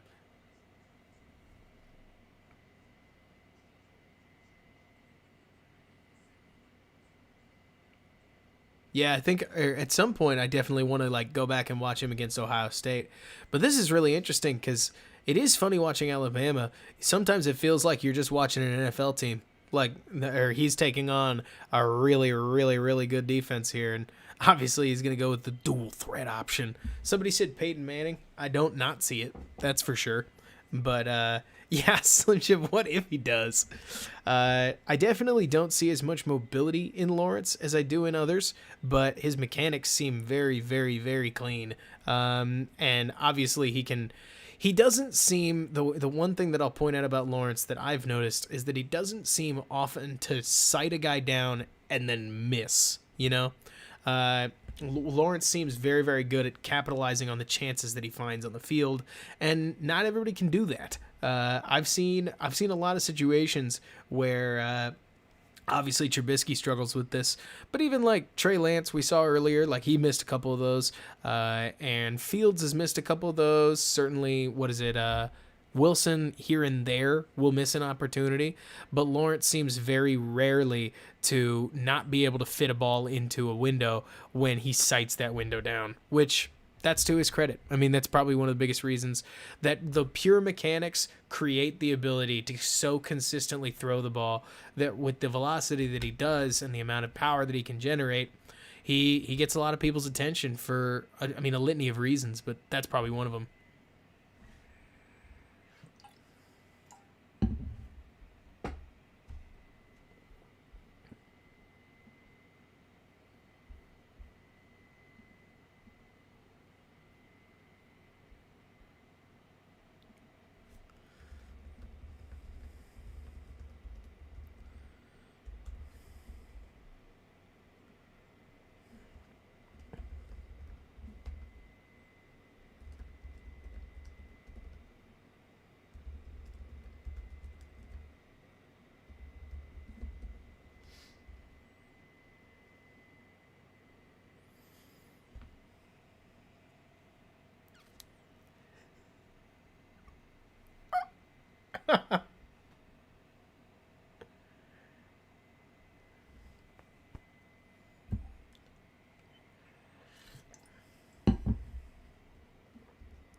Oh, are we back?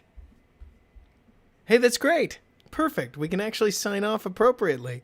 I didn't notice that we were going to be able to do this. That's hilarious, guys. Okay, so I definitely didn't see this coming, but I think it's hilarious.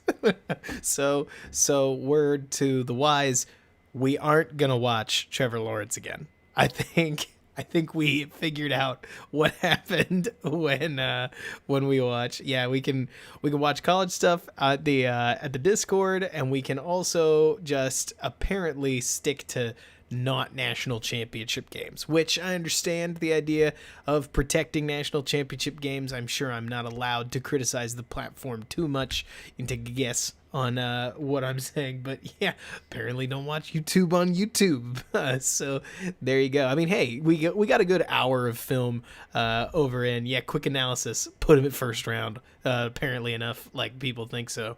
But either way, I do think here at the 3 hour mark, this has been a very roller coaster ride of a stream. But I get the impression. Did y'all learn something about the like the Bears' potential quarterbacking options?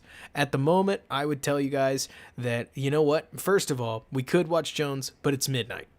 Second of all, like with Jones playing for Alabama, I have a feeling that the bot is out there hunting for more Bama games. So that's just a guess, but we'll see. Either way, I hope you guys got to actually see the prospects in action. There's definitely a lot more footage to watch on like all of them, but there's like a lot of good footage to watch. There's a lot of good things to know that when you look at this Bears schedule, the Bears absolutely have the ability to like potentially get one of these quarterbacks. if they lose a bunch of games. It kind of is that simple. James, you know what? You may not expect to hear it from a Bears fan, but that was a heck of a game that you guys played. You played very, very well and earned every bit of it. So good job on the Packers for being as effective on offense as they were. They tore up our defense, and wish you guys luck in the rest of the season. I can't hate Aaron Rodgers. He's so good. As annoying as that is, I'll cheer for the Bears every single time against the Packers, but it was a very good game on y'all's part, not for us. But yeah, I hate Green Bay too. I do think, Ghost, that it's extremely easy to have a man crush on Zach Wilson. I mean, the guy is a bottle rocket, you know? Like, he seems like he can do just about anything. He makes you believe as you watch him play. I worry that flame will fizzle out in the NFL, but I don't know how you pass on him. Honestly, I don't. And that's where I look at somebody like Justin Fields,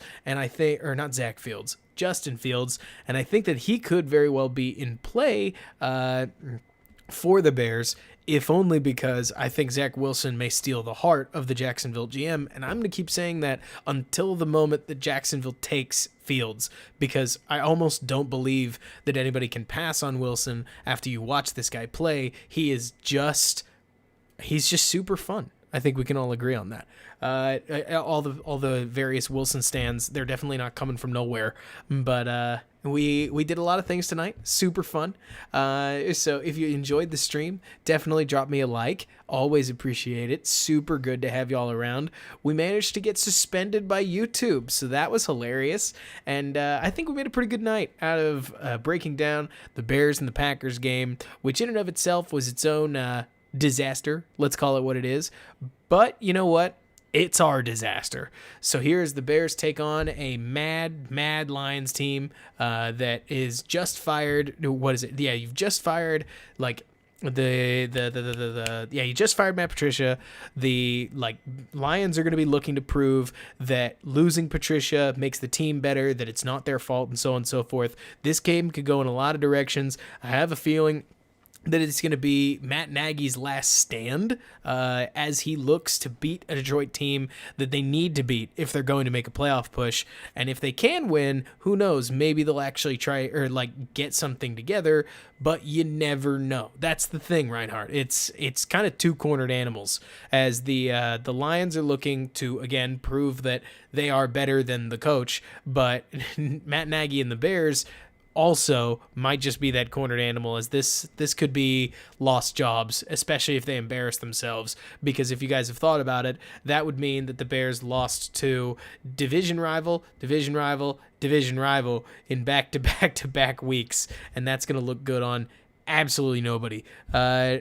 So you got to think that they're going to be able to that this will be, if nothing else, an interesting football game. And that works for me. But yeah, that's the thing, Action. I'll definitely tell you that right now, if you put the metaphorical, if you made me make a choice, I don't want to say the G word, you get the idea, but if you made me make a choice right now, I definitely would part with Ryan Pace. I just haven't necessarily seen enough from him in terms of the way he handles value, and certainly his plan for the offensive line this season was abysmal to make me go, oh yeah, Ryan Pace, he's super good at what he does. But with Matt Nagy, hard to know.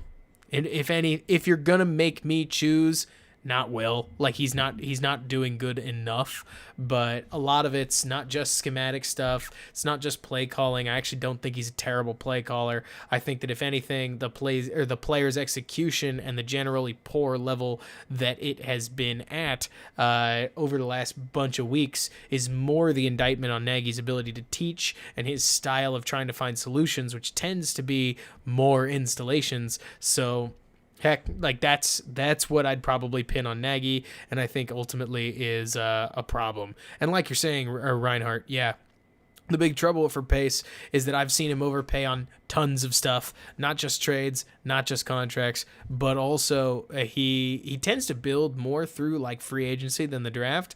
And when you look at the Darnell Mooneys of the world, some would say, well, I mean, Pace traded up for him. And I'd look back at you and I'd say, Darnell Mooney is also a 5th-round pick, and we keep giving ours away. We spent a 4th-round pick on Travis Gibson, an extra one, and that was great. Not really, Like, he hasn't played much. And who knows, maybe he'll develop into something. But, like, that's a hefty price to pay in a draft that could have, like, this next year, or we could have used that 4th round pick to grab a running back that's really good, or a depth offensive lineman, maybe a guard. Plenty of positions that you can draft out of the 4th round that are immediately playable, let alone project picks that might become something. So, action, you ask who my GM choice is. I'll tell you guys right now. I'm going to be working with Brad Spielberger to figure exactly that out. He's PFF Brad on Twitter, and he is the most notable person that the probably the best choice out there to pick GMs. Like, he actually understands how to solve the value equation. I'll be looking more at coaches. He'll be looking more at GMs, and we're going to try to get you the best answer possible there. Sometime during the offseason, we'll figure it out. But it's definitely not something that I'm going to give you an immediate answer for, because I don't know GMs like he does.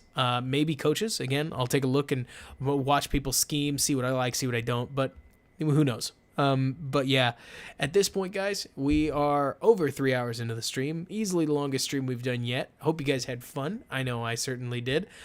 Interesting night, nevertheless. And until next time, guys, bear down, and thanks so much for bearing with me.